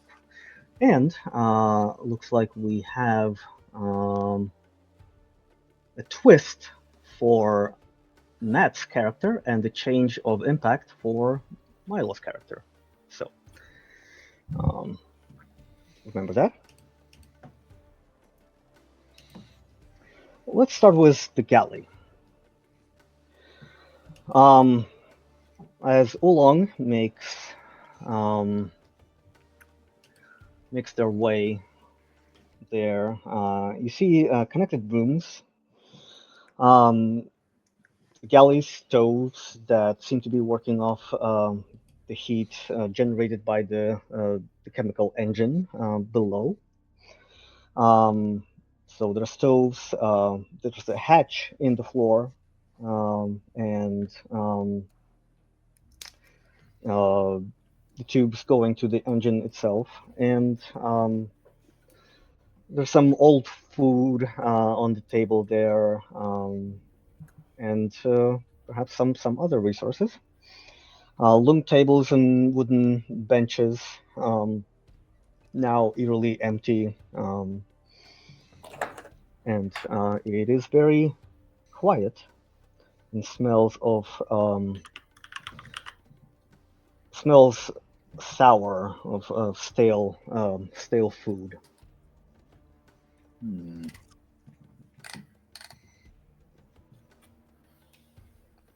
Okay, can I tell how old the food is by any chance, like approximately? Does it look like it started to get moldy or rotten? No, it doesn't seem that old. It so looks like the ship may have been here for like a couple days. Okay. In which case, I'd like to start looking for things that haven't gone bad, essentially. So, fruit, spices, mushrooms, anything that's edible or drinkable, or that sort of thing. Okay. Yeah, you can go ahead and give me a roll for that. Okay. I think what I'm going to be looking for is anything like that's super like hidden, or like any ingredients that are kept behind a more careful sort of, either by being hidden away or by being locked away or something like that. Anything more valuable. Okay. I'm less interested in the sort of basics. Sure. All right. So tell me your roll. So I think I'm going to go with veils, given that it's secrecy. I'm not really sure. Maybe sense, is that the right? Or maybe what else would it be? Scavenge, maybe, or harvest, depending on what those are meant to be. Do you have scavenge? I don't think you have. I don't have scavenge. No. Yeah. So yeah, you can use sense or harvest, depending on like how you're looking around. I think I'll use sense, although I've not got as many dice in it. What I'm trying to do is find hidden places and hidden things. So I think sense makes more sense. Okay, sounds good. That will give you 2 dice. Okay. Can I start brewing up a classic me? Start brewing up a cup of tea, and use the whisper truth in steam to get the steam to sort of flow towards maybe a gap in a board where there's an airflow going towards or something, and it sort of directs me towards a hidden location. Sure. Yeah? Yeah. Excellent. Go ahead and add another die. Okay, so that's 3 dice. 116. 116. That is a triumph with Yeah. a twist. And I already had a twist, so I don't know if yeah. you apply 2 twists or... I don't think that it works like that. Okay, so, fair enough. Okay. But what I will do is I will break the rule and allow you to determine what the twist is. Oh, I hadn't expected that. I'm being lazy today. Okay, so yeah, there's a big bank of cupboards, and behind one of the cupboards there's like a loose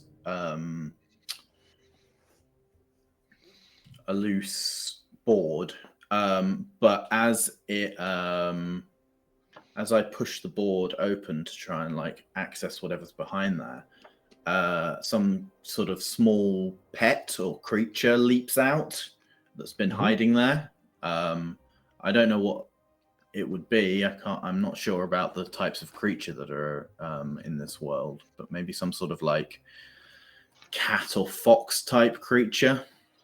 Okay. All right. And, yeah, and then I presume hopefully also find some stuff. Yeah, you do. Give me a little moment.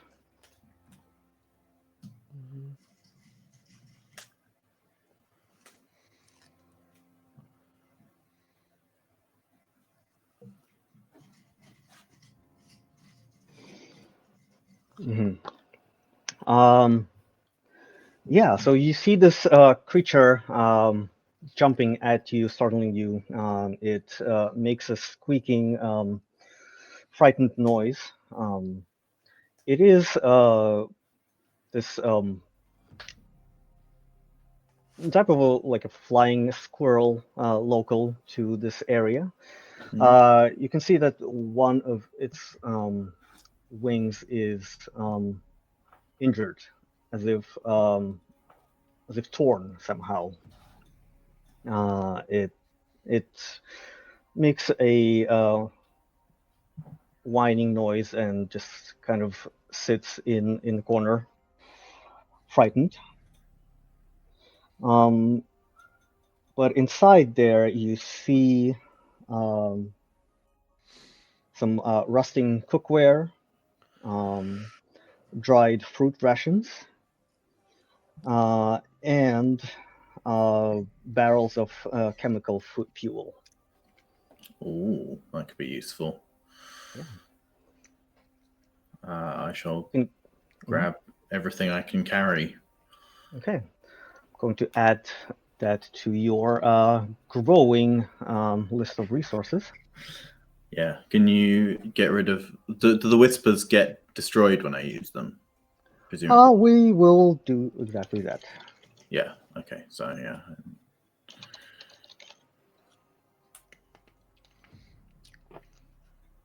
Okay.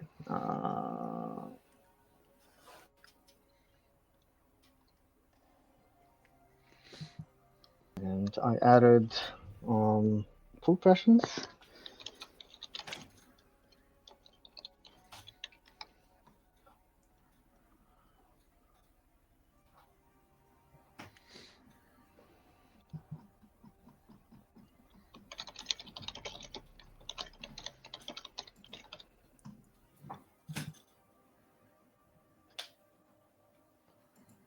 Excellent.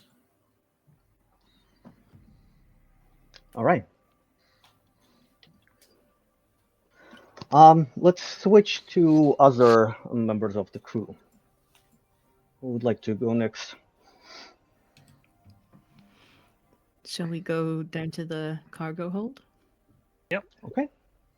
All right. As you go towards the cargo hold, it is an expanded space that takes up almost the entirety of the area below the deck, with a set of huge hatches open to the waves. Once well lit with hanging firefly lanterns, the vast space is now a sea of leather and yellowing paper. The entire area smells almost impossibly musty, thanks to the wind bay doors at the front of the ship being left open for what looks like several days.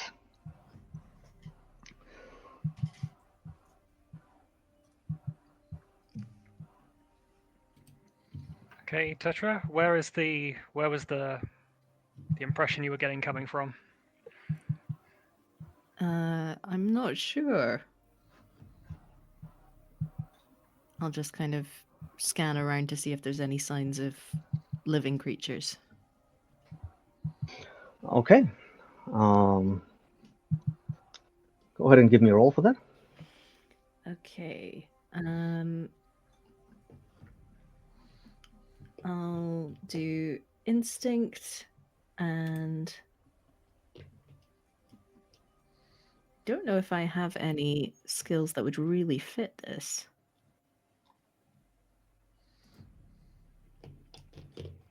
Well, just be creative, use your imagination. I might make a case for delve because one of them is identify the past, so I'm trying to figure out who has been here and I think how that's this perfect. space was used. Great. That's 3 dice. Yeah, you do have, let's see, an advantage that you can use if you want, and a change of impact. I got a 4 on this one. Okay.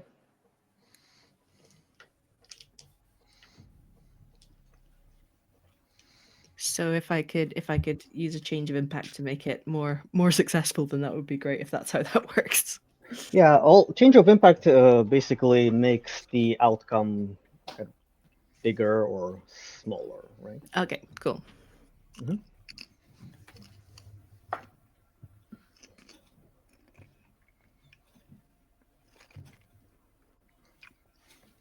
Okay. Yep. So that's a 4 from me.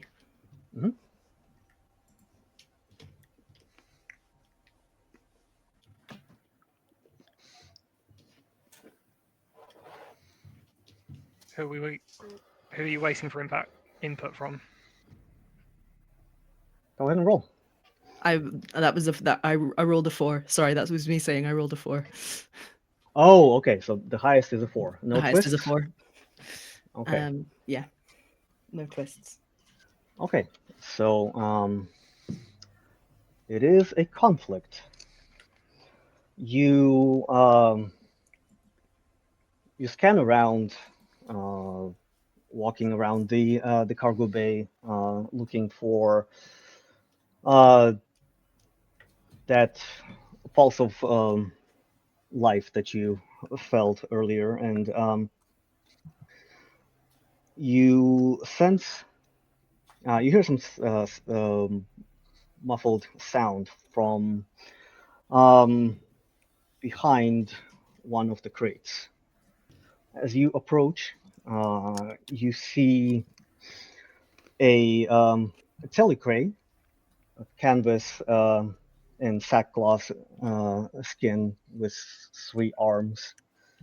The telecray is seems frightened and trembling. They see you and kind of put a finger of one of their hands to where the mouth should be in a gentle feminine voice. They say,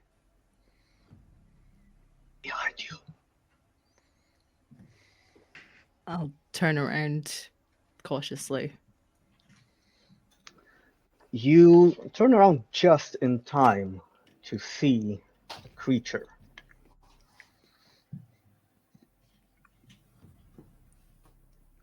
Oh, Whoa. Yeah. It is a very weird looking creature, ink-like slime on leaves a pulsing mass of slick leathery flesh with book pages and covers kind of glued to it. And it jumps at you. I will create a track now.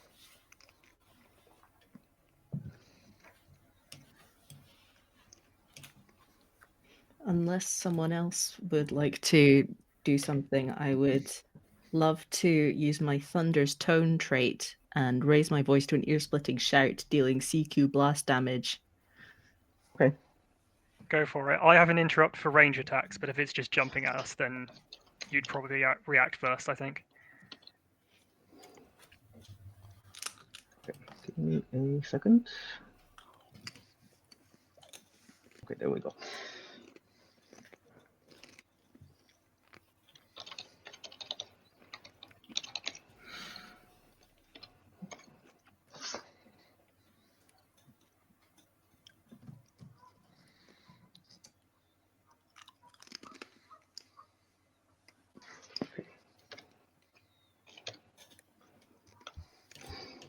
All right, so sorry, can you repeat what you just did?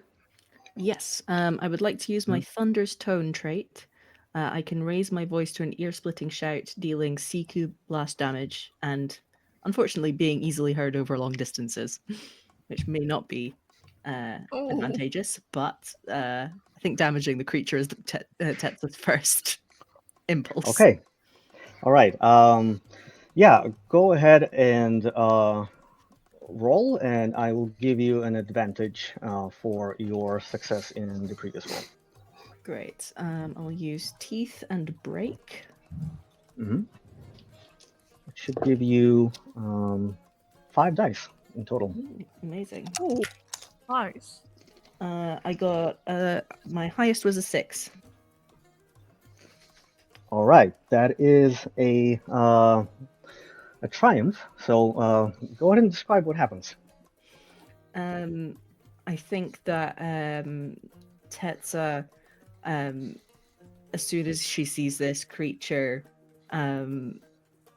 throws her head back and sends an animalistic wail into the sky, and it manifests as lightning spewing from her mouth, and it wreathes itself around this creature and hopefully does some serious damage to it.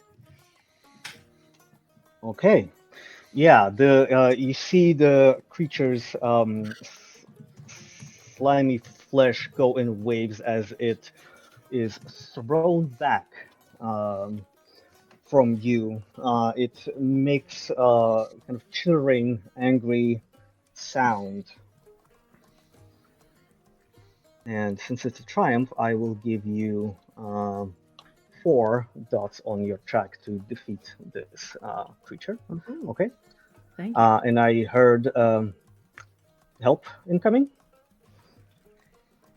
Yeah, I think I'm up next to try and Okay. attack this. If unless anyone has any helpful buffing abilities first, but I think I'm going to take advantage of it being thrown back to kind of just like step back down the cargo hold a bit to give myself enough distance to fire my rifle. It's just a bolt action thing, so I'm just going to lift it up and steady it and make an equally loud noise as I let off a shot at it. Okay. All right. So what will your role be here? Iron, I think, to forcefully try and get it away from us. Makes sense. Skill will be hunt, I think. That's usually ranged attack. Okay. And I think I don't know if the viewers can see this track at all. Given that it's a 13-step track, I'd like, if I can, to get that other change effect to increase the effect of the All right. the result. Okay. So that gives you your edge plus your hunt of 2, plus your aspect, which gives you four dice. Yeah. Okay, I will utilize the cut that viewers purchased here, which I will justify with you just running in, not knowing what's really happening. Fair enough. All right. Let's see how it goes. Damn. Triumph with a Nice. twist. Yeah. Well, since the cut. Oh yeah. Wow. Okay, it's a double twist. 6-6-4. Okay. Nice. Yeah. Describe what happens.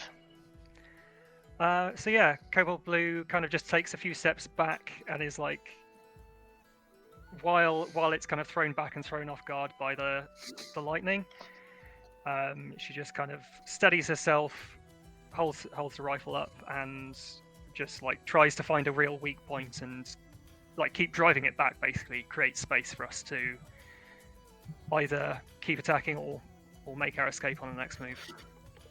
Okay. Blast of Cobalt's rifle is deafening, and the creature is in pain and enraged. Go ahead and mark. It makes this spinning move and shoots upward, breaking through the roof of the cargo bay into the deck. Who do we have on the deck right now, actually? I believe that was Nox. Yes. All right. Nox, what do you do? Do I notice that something is going on? Because I was not immediately at the place of the fight, but I guess if there's fighting noise. Let's see if you do. Let's see how fast you react. How would we do that? Well, tell me what skill and edge works here. So I have the instinct edge. That would probably be very helpful to notice that something is going on. I have also a fighting character. I have the hunt skill. That would probably work if it just comes to noticing that something's happening. Okay. But ideally, I would also try to immediately attack, if that is an option. Sure. Because like I have 4 sabers, I have 4 arms and 4 sabers waiting to do something. Yeah, it is enraged and flying right at you. So one of you will be making damage. We'll see who. Okay, that is great. Then I will actually, if that's the case, I will actually use my iron edge. Okay. Because that's force and willpower and determination. Because I think that's what you need if someone attacks you straight to the face. And I will use my flourish skill to defile this beast in a very artistic and pretty manner. Drawing 4 sabers from my belt in my 4 arms and just attempting to hack this thing into slivers that Oolong can make tea of. Excellent. Because we already established that that's what Oolong would do, right? Yeah. All right. So that would be 3, right?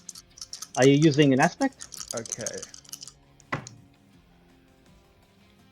Don't think so. Oh wait, I could use it's not. I could use my sling hammer. It's a versatile weighted hammer with a fabric tether. Deals blunted damage at close quarter or long range. So yeah, then let's do that. Then I'm rolling 4, right? Okay. Cool. So this is a 5 and 3 4s. Wow. Okay. It is a conflict with a twist. So describe your move, and I'll tell you how the creature responds.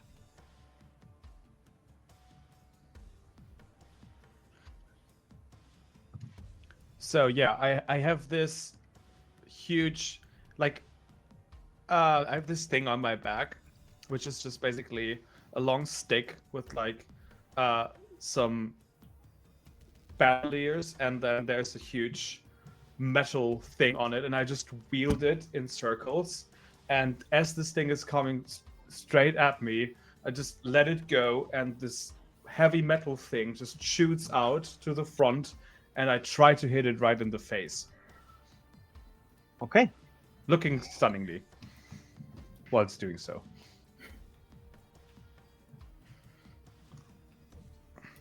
All right. It Because deals. what is more stunning than pure brutish violence?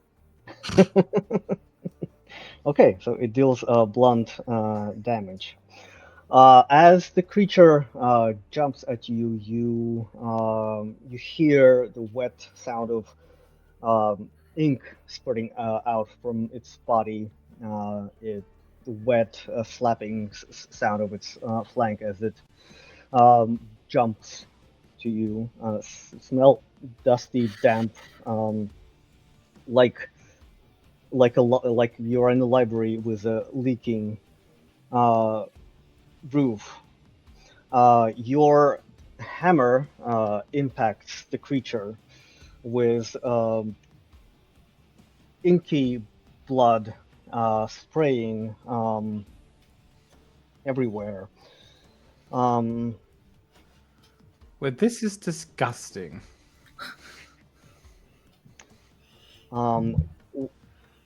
You tasted the blood bitter, like tasting like ink, but and the hide of the creature is smooth and oily, like butter, and it bites. It bites your hand, dealing 2 blunt damage.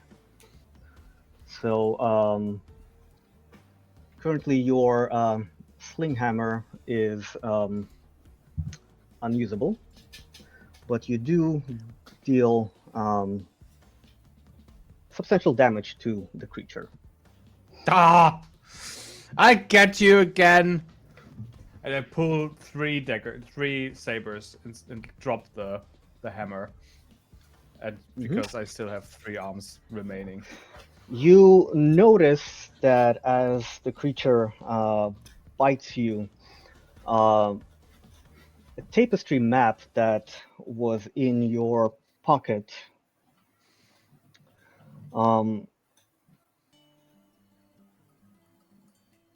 is like it looks Sorry, like can you say that it's again? Yeah, no. So you have a tapestry map in your resources. So you notice ink as if being sucked from the page of the map into the creature, as if giving it strength, and all you have is just empty parchment. Well, that's just rude.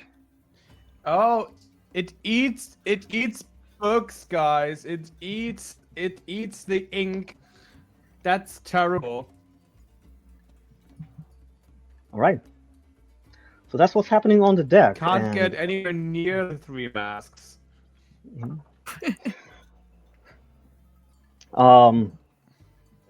Meanwhile, in the cargo hold, the Telecray, who you recognize now as Karsho's sister, Techives, crawls out from where she was hiding. She's like, "We need to be quick. These creatures they attacked us as soon as we as soon as we docked here." You hear loud bangs on the deck with your crewmate fighting off the attacks of the creature.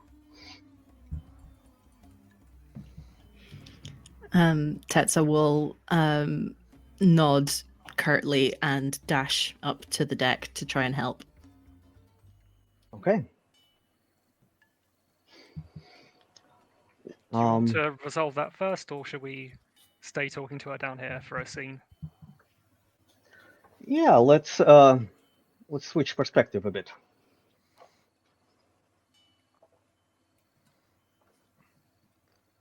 Mhm. Sorry, who's that following then? Well, we'll follow you then. Okay. Mhm. So I didn't know if Maddy had a move planned, but yeah, I think I'm going to ask. Go ahead, yeah. Yeah, I'm going to start by asking her: are there any other survivors? Is there anyone else we need to help get out?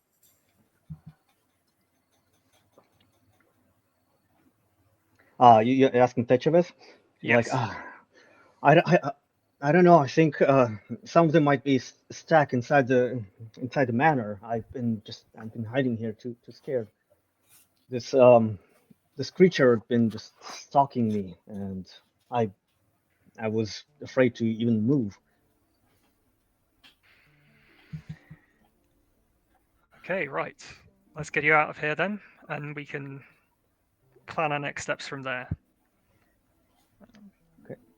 Padlock, I know Um, you haven't done a thing yet. Is there anything you want to do here before we? No, I think we should hurry. Milo, remind me where your character is? I was down. I followed everyone else to the cargo hold. Okay, so you were down there with them. Okay, do you do anything?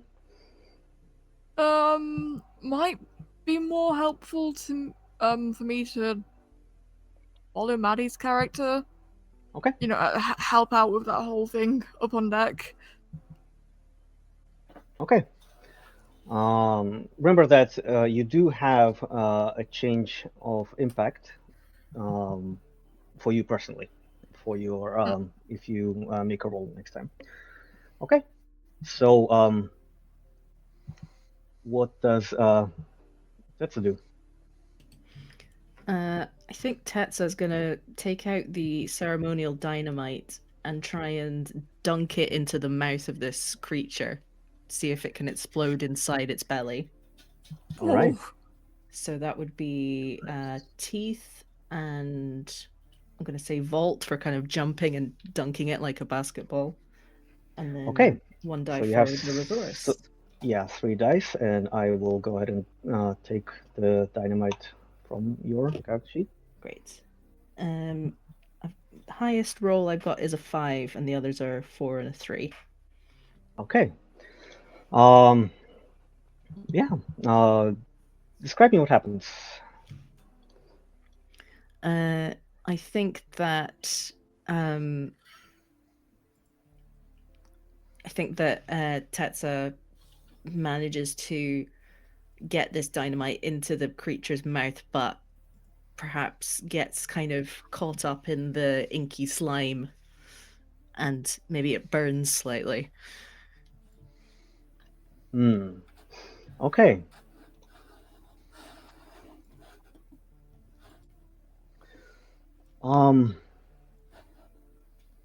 Yeah, so as that happens, the creature who was distracted by your crewmates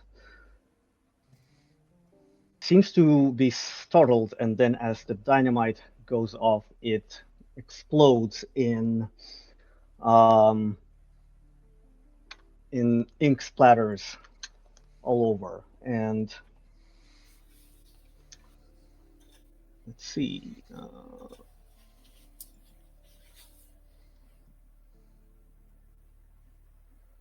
And as it explodes, it deals damage to you.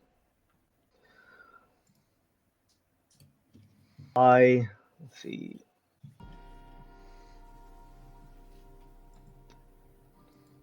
It seems like the ink kind of burns temporarily,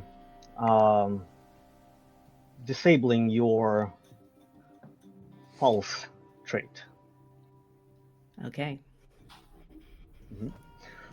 But the creature is now dead. Yay! Good work. Is everyone all right? We've got a mess up here. Might take a while to clean up. Sorry. Oh god, we never designated a mopping person, did we? Oh, this isn't your ship. Techevev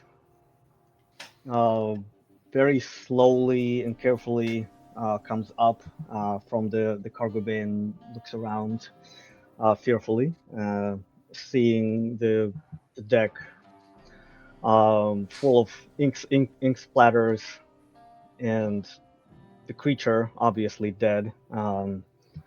She sighs in relief as the spiders inside her body moving in an anxious manner. She runs up to all of you and just says, "Thank you. I thought I was a gunner for sure." Your sibling has been worried about you. Oh, I'm sure. Oh my. He sent you here. That's good. I don't know what happened to the rest of my crew. They're all inside.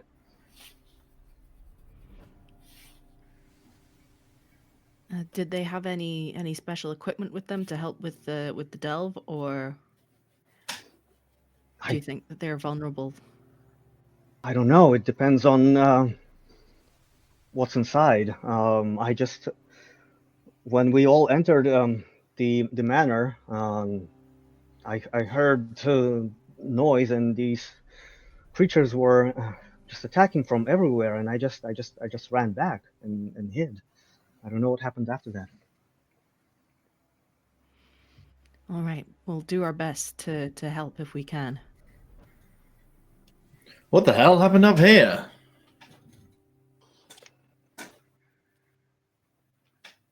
I went downstairs for 2 minutes and you end up with a giant creature. These things happen on the Wildsea. Look, crew, I know you wanted to forage for all of your special interest resources, but I think this is a strict rescue mission from here out. You know, we need to get in. Wait. Has anyone actually foraged for books? I thought this was all about the books. The Freemax don't care about people, right? They were celebrating books, not people. I think they still care about people. She's Yeah, but right. it's Just really dump distraught the by the people, bookshelf. collect the books. Cares about the people. Yeah, but did no one forage or find any books while looking for their little... I thought the ink monster eat the books. Yeah. All of them? Well, you saw piles and piles of books in the cargo bay. Some of them were absorbed by this creature. Maybe you could find some good ones. And it also sounds like they attacked pretty quickly after they arrived, so they didn't really get a chance to look for many books. Well, suppose this ain't our ship, so we need to find whoever knows the controls.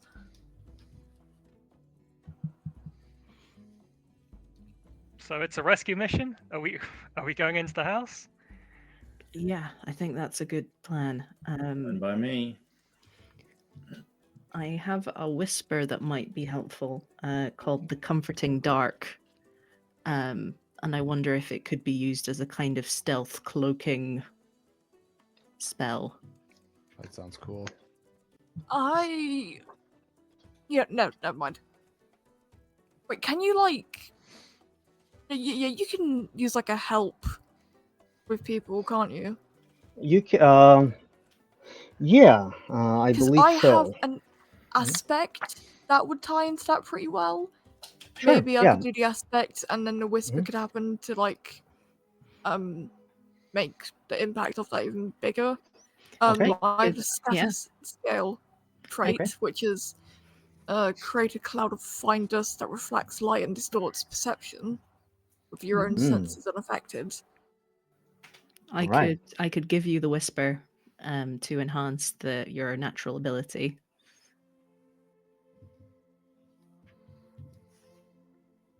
Okay. So which one of you is making the roll then? I'm very happy for Milo to take this one. All right, Milo. Yeah, I don't think you've made many rolls this game, so why don't you go ahead? Okay. So I mark off the scatter scale. I think veils. Like I'm making a little dice pool, aren't I? Veils, scatter scale, and is there really a? There doesn't really seem to be like a sneak skill, is there? Well, the skills and edges here are very abstract, so just pick one that you think fits the vibe. You know what? I'm gonna do outwit. Mhm. Outwit whatever thing is looking. Yeah.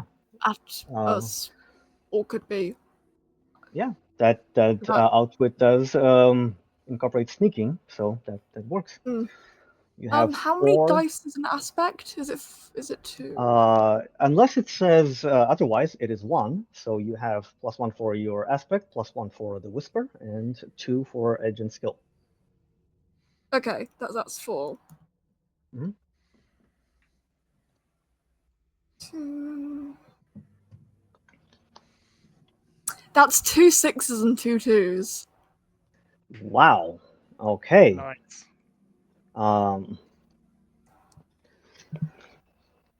Okay. That is a triumph with a twist. So, Milo, go ahead and describe your triumphant action. I like all of like the dye that's like accumulated in like the fluff of my fur. I like pat on it and it kind of like fluffs up into the air like powder. Reflects all the light. It makes everything this strange teal color that's hard to see through. Okay.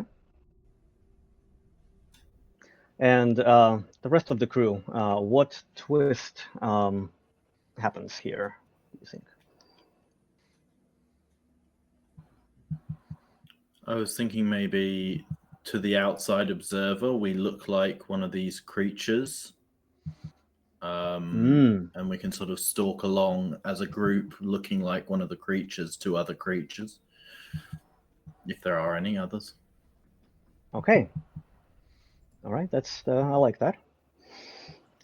So now you are obscured by this cloud created by Padlock. And what do you do? Oh my, we have 3 twists coming up ahead.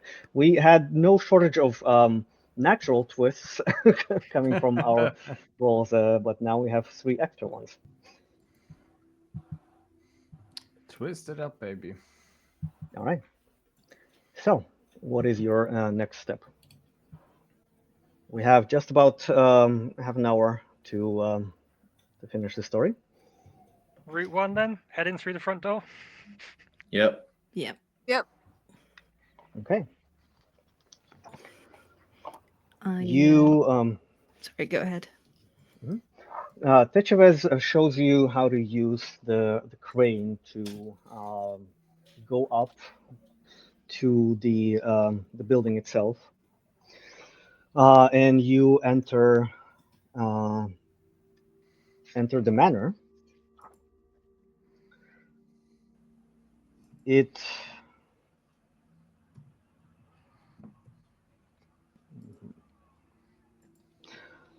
As you walk inside, you see once grand paintings and moldering carpets, bookshelves, display cases, and glass-fronted cupboards. full of tomes and scrolls. Holes in the walls and floor, some showing the canopy hundreds of feet below, some the branches of the tall shank above. Thick coating of dust, some with furrows suggesting footprints or objects being dragged. Spots of smears of ink-like slime. Um, Hushed sounds as of a library, underpinned by the clank of distant chains and creaking of the branches. Um, and soft footsteps as your crew goes in.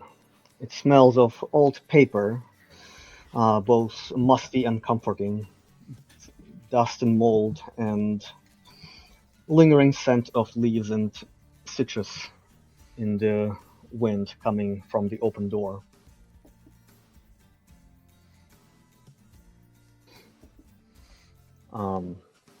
Techevez, she's kind of like trying to hide behind you, but not very obviously, but also trying to kind of get the courage to be helpful, showing you around. She says, "It's a big building, but I think I can probably try to show you where they ran." And you follow the long corridors connecting to other rooms, each wide enough for two carts to pass simultaneously. They're empty and echoing. And as you move, you sense the rich and vibrant path lost to the darkness below the canopy of the trees. The wallpaper, in particular, is obviously a remnant of a once grand design, now yellowing and poked with scars and fungal growths. Do you follow Techevez, or do you try to like find something in particular, or anything else you do? I would like to make an instinct delve roll to see if there are any traps or any dangers here that we should be aware of. Okay, go ahead. What are you using? I'm using instinct and delve, and I think that is all I can use for this one. Unfortunately, your pulse is currently disabled. So that is the highest I got was a 3, but I got 2 3s. okay, wow. One more twist.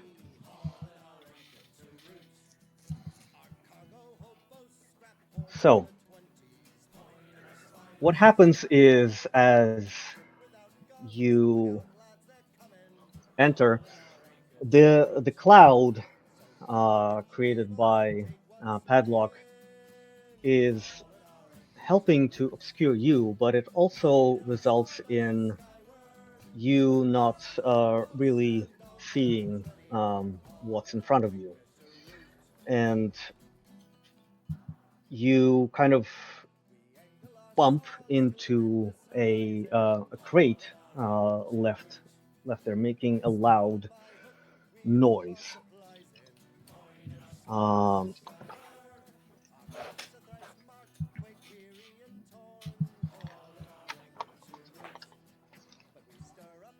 And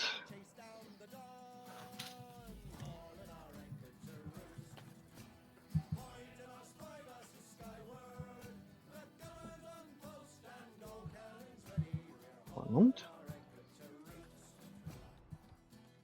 GM's looking up stats for the monster that's going to kill us all.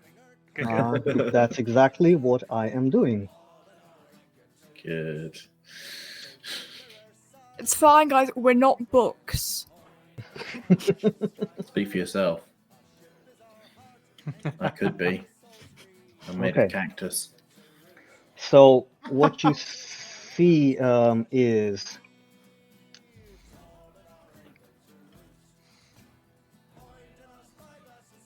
burst of uncanny movement, long twitching tongues, coarse fur, and smooth skin underneath. Let me see if I have a.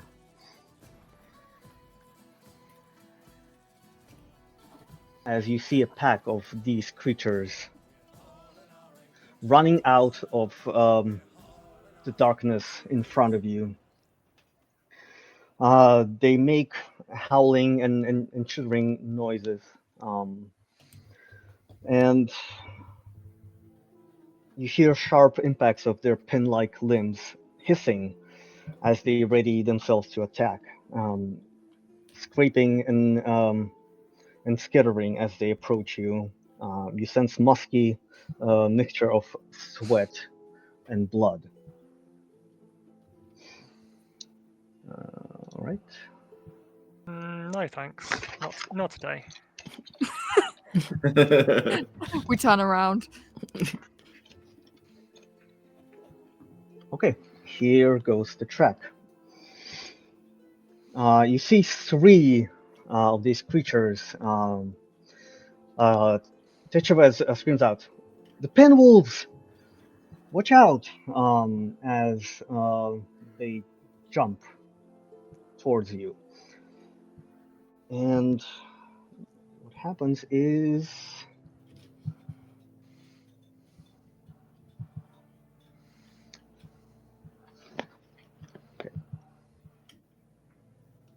as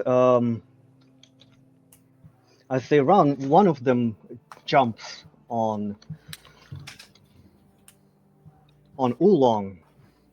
Great. You can see its sharp limbs in front of you. So what do?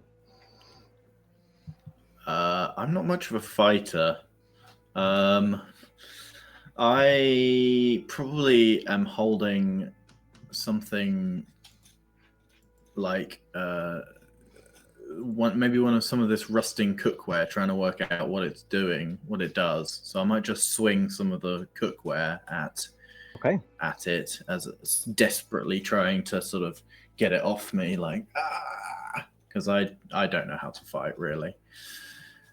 So I think that will probably be instinct because I'm just batting at it. And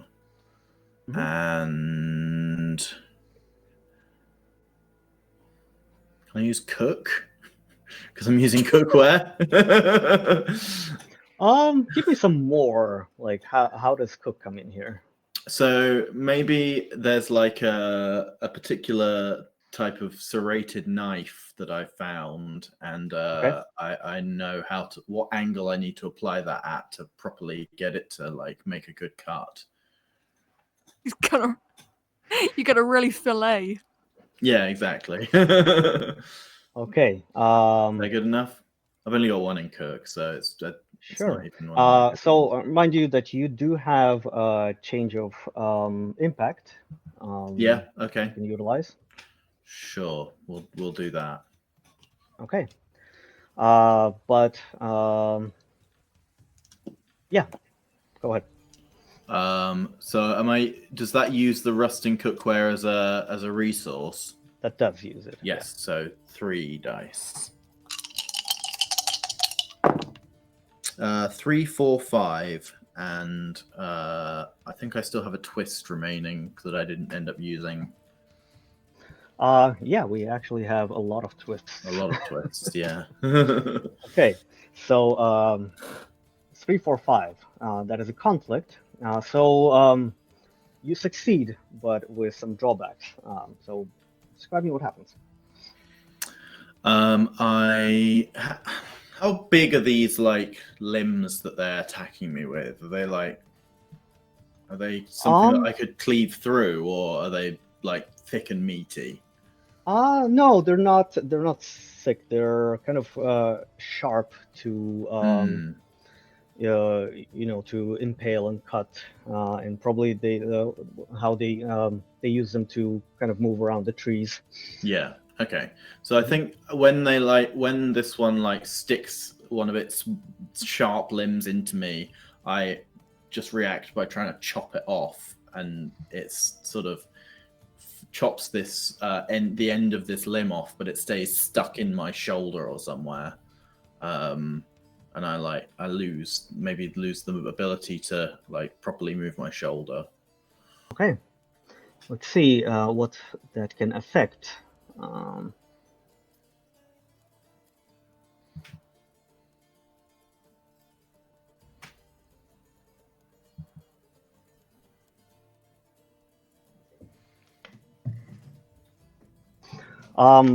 As you do, the creature cries out in pain, dropping to the floor. You lose the knife, still stuck in it. You feel the pain of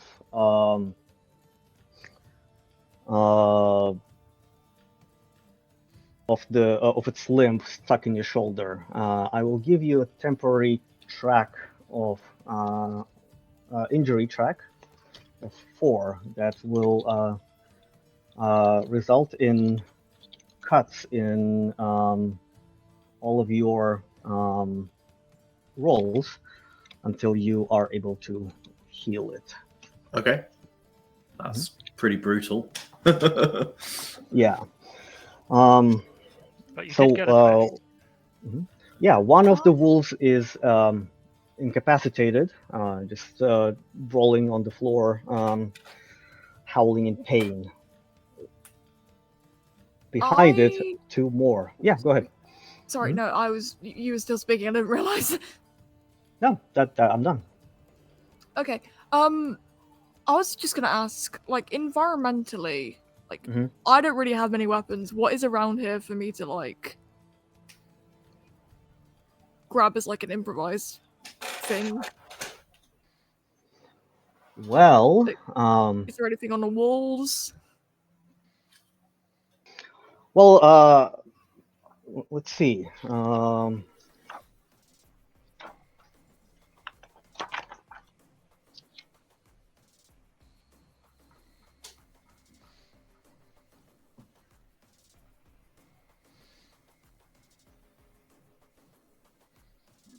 Okay, so you find some scraps of rusting iron. Okay. Okay, I have an idea of what I'm gonna do. I'm gonna use... Can you use 2 resources at once, or is it only like a 1 resource at a time thing? I don't think you can, but also we just got 1 advantage provided by our viewers. Oh, okay. Well then, I'm gonna take these... Also, I have a change, don't I? Yes, you do. Okay, I'm just gonna really try and rile these dogs up against each other. Okay. I'm gonna like chuck the scraps of rusting iron like into their faces, really kind of like mess with their senses. And teeth and outwit, I think, would work for that. I think that sounds perfect. Go ahead and roll. How many dice is that? That will be 3 dice.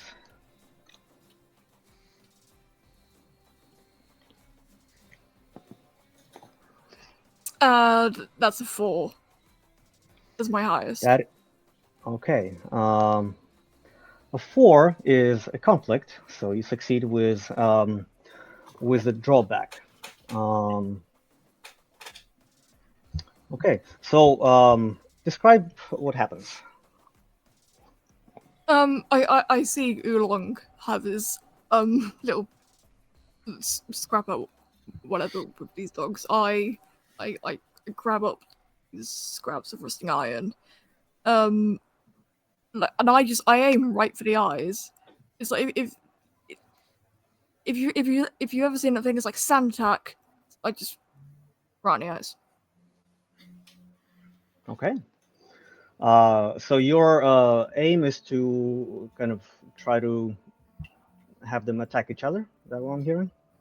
Yeah, try and like, because they don't really know what they're biting at. They're dogs and Yeah. just biting and yapping. Hopefully, at each other. If their vision's so obscured. Okay.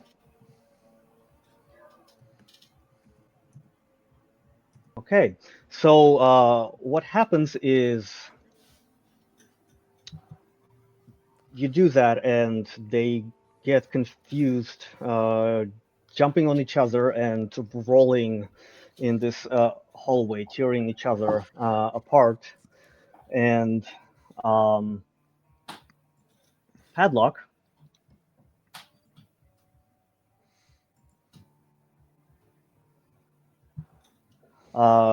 as they roll, they kind of bump you, and you also fall with their impact, and you drop your smoked glass hookah, which shatters. Oh. Oh, just because we're not on the weed number anymore doesn't mean you have to take away my hooker. I'm sorry. But that eventually both wolves drop down dead. Their Nice. teeth in each other's bodies.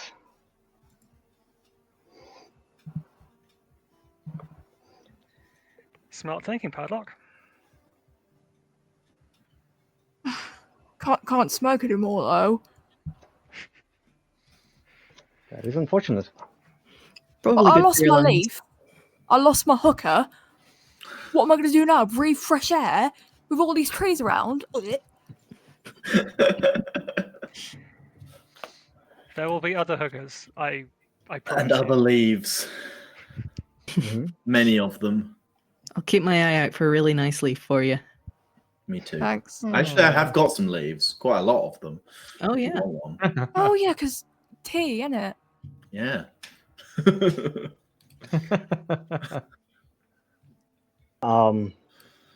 As the sounds of battle go quiet, you hear a frightened voice from somewhere in front of you. Someone here? Help! We're trapped here.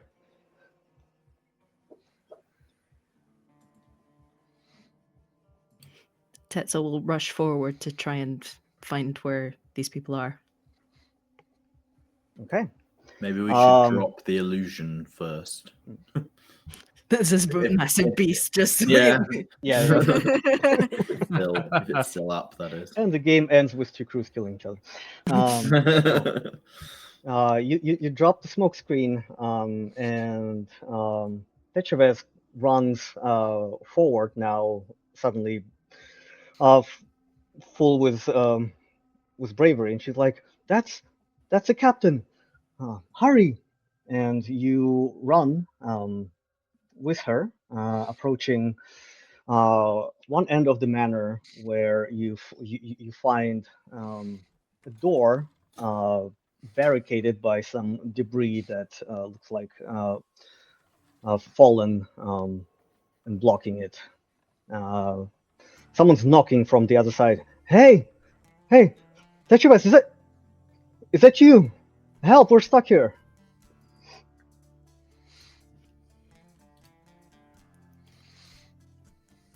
Is there a way that I can kind of break down the barrier? I don't know. Is there? How do you do that? I have teeth and break that might be good for destroying things, but I don't want to hurt anyone in the process. Okay. Just roll good. Then Yeah. Yeah, just roll good. It's That's a fine. good idea. Do we still have that advantage? I can't remember if it was used. I think Milo used it. Oh, okay, cool. No worries. Alright. Oh, we do have some twists. Which couldn't mean anything bad. No, Yep. of course not. Highest I got was a 4 on that one. Ooh. Okay. A conflict. All right. So, how do you break it? Tell me. I think I just try and punch it with my jelly-like form, but I think maybe some splinters get sort of lodged in my non-flesh. Okay. Yeah. Let's see.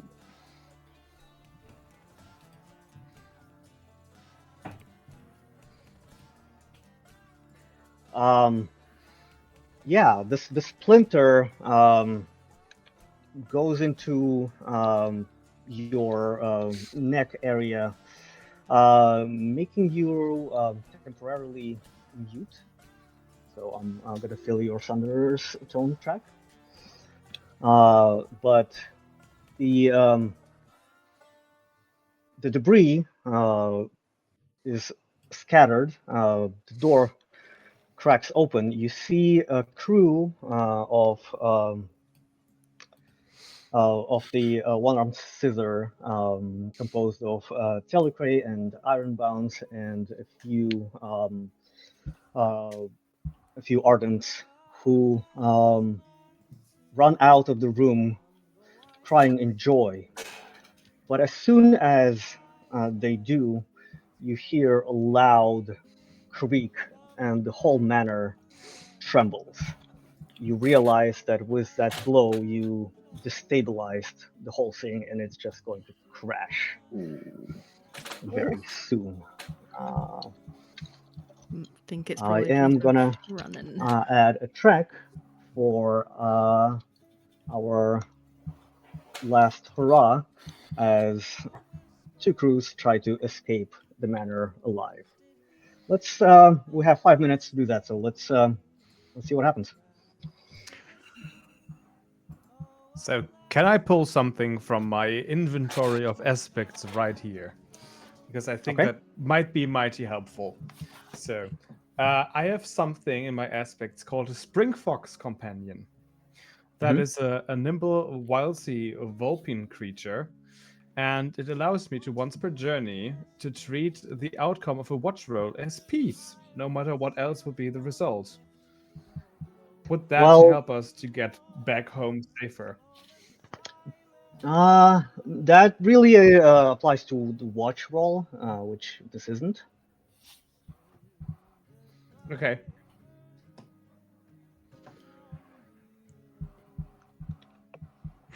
You do have, I'm fine. I some thought that might resources be and other aspects.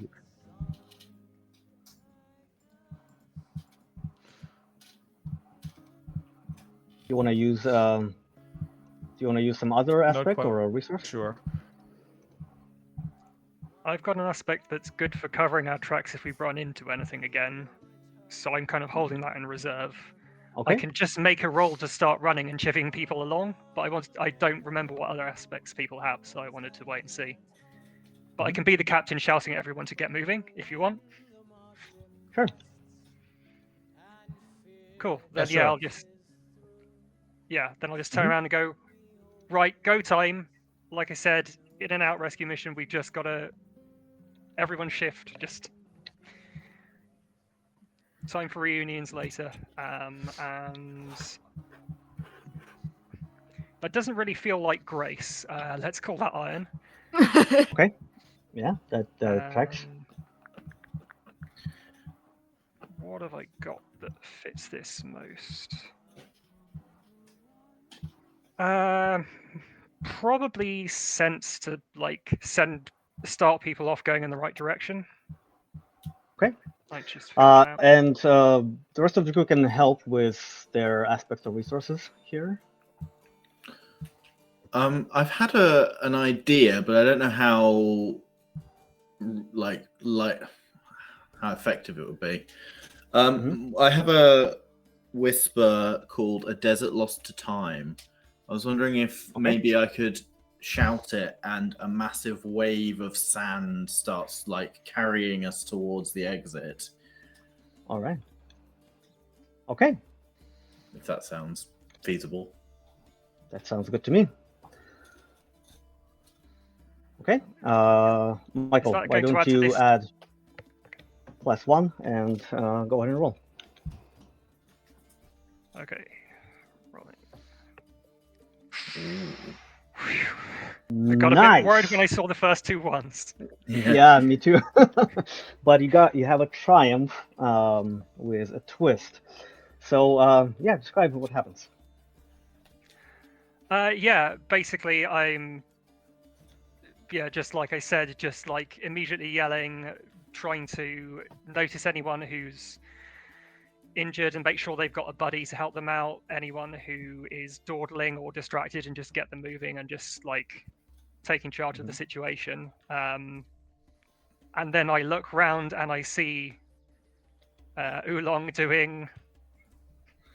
I sort of just go like this, and a massive wave catches me in the back, and then picks up everyone else, and we all have to sort of fight to stay afloat in the sand wave. But it takes us down the massive hallway and quickly away from the out through the manor house, and hopefully. Okay, so the sand carries you forward.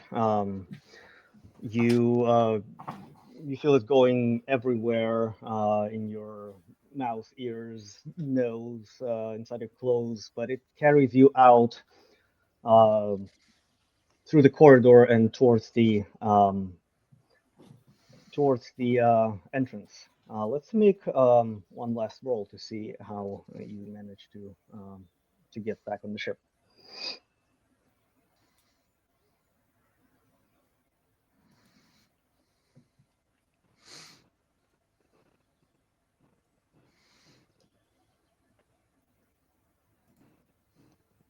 I haven't really got anything useful here. I've used everything I can. Anyone? Do something crazy. I can try and threaten the members of the other crew with my kind of sparking electrical form to try and scare them into running faster and Okay. jumping onto the ship. I've right. just remembered one of my whispers is distant thunder. I don't know if I could use that to help you kind of like amplify your thundery, lightningy powers to kind of make it more imposing.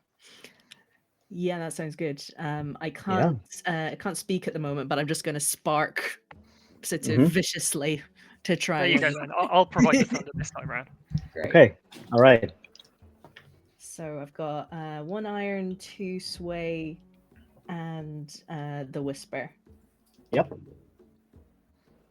And the highest I've got is a 5. A 5. Okay, so what happens is you see Tetsa throwing in these sparks, amplified by your captain's whisper, and that adds energy to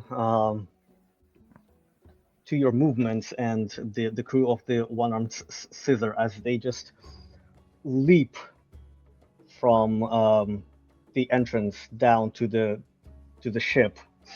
Some of them manage to catch themselves and land on their feet or other appendages.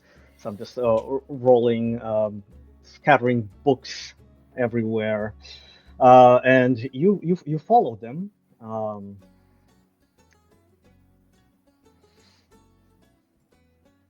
And yeah, let's tell me how it all ends now.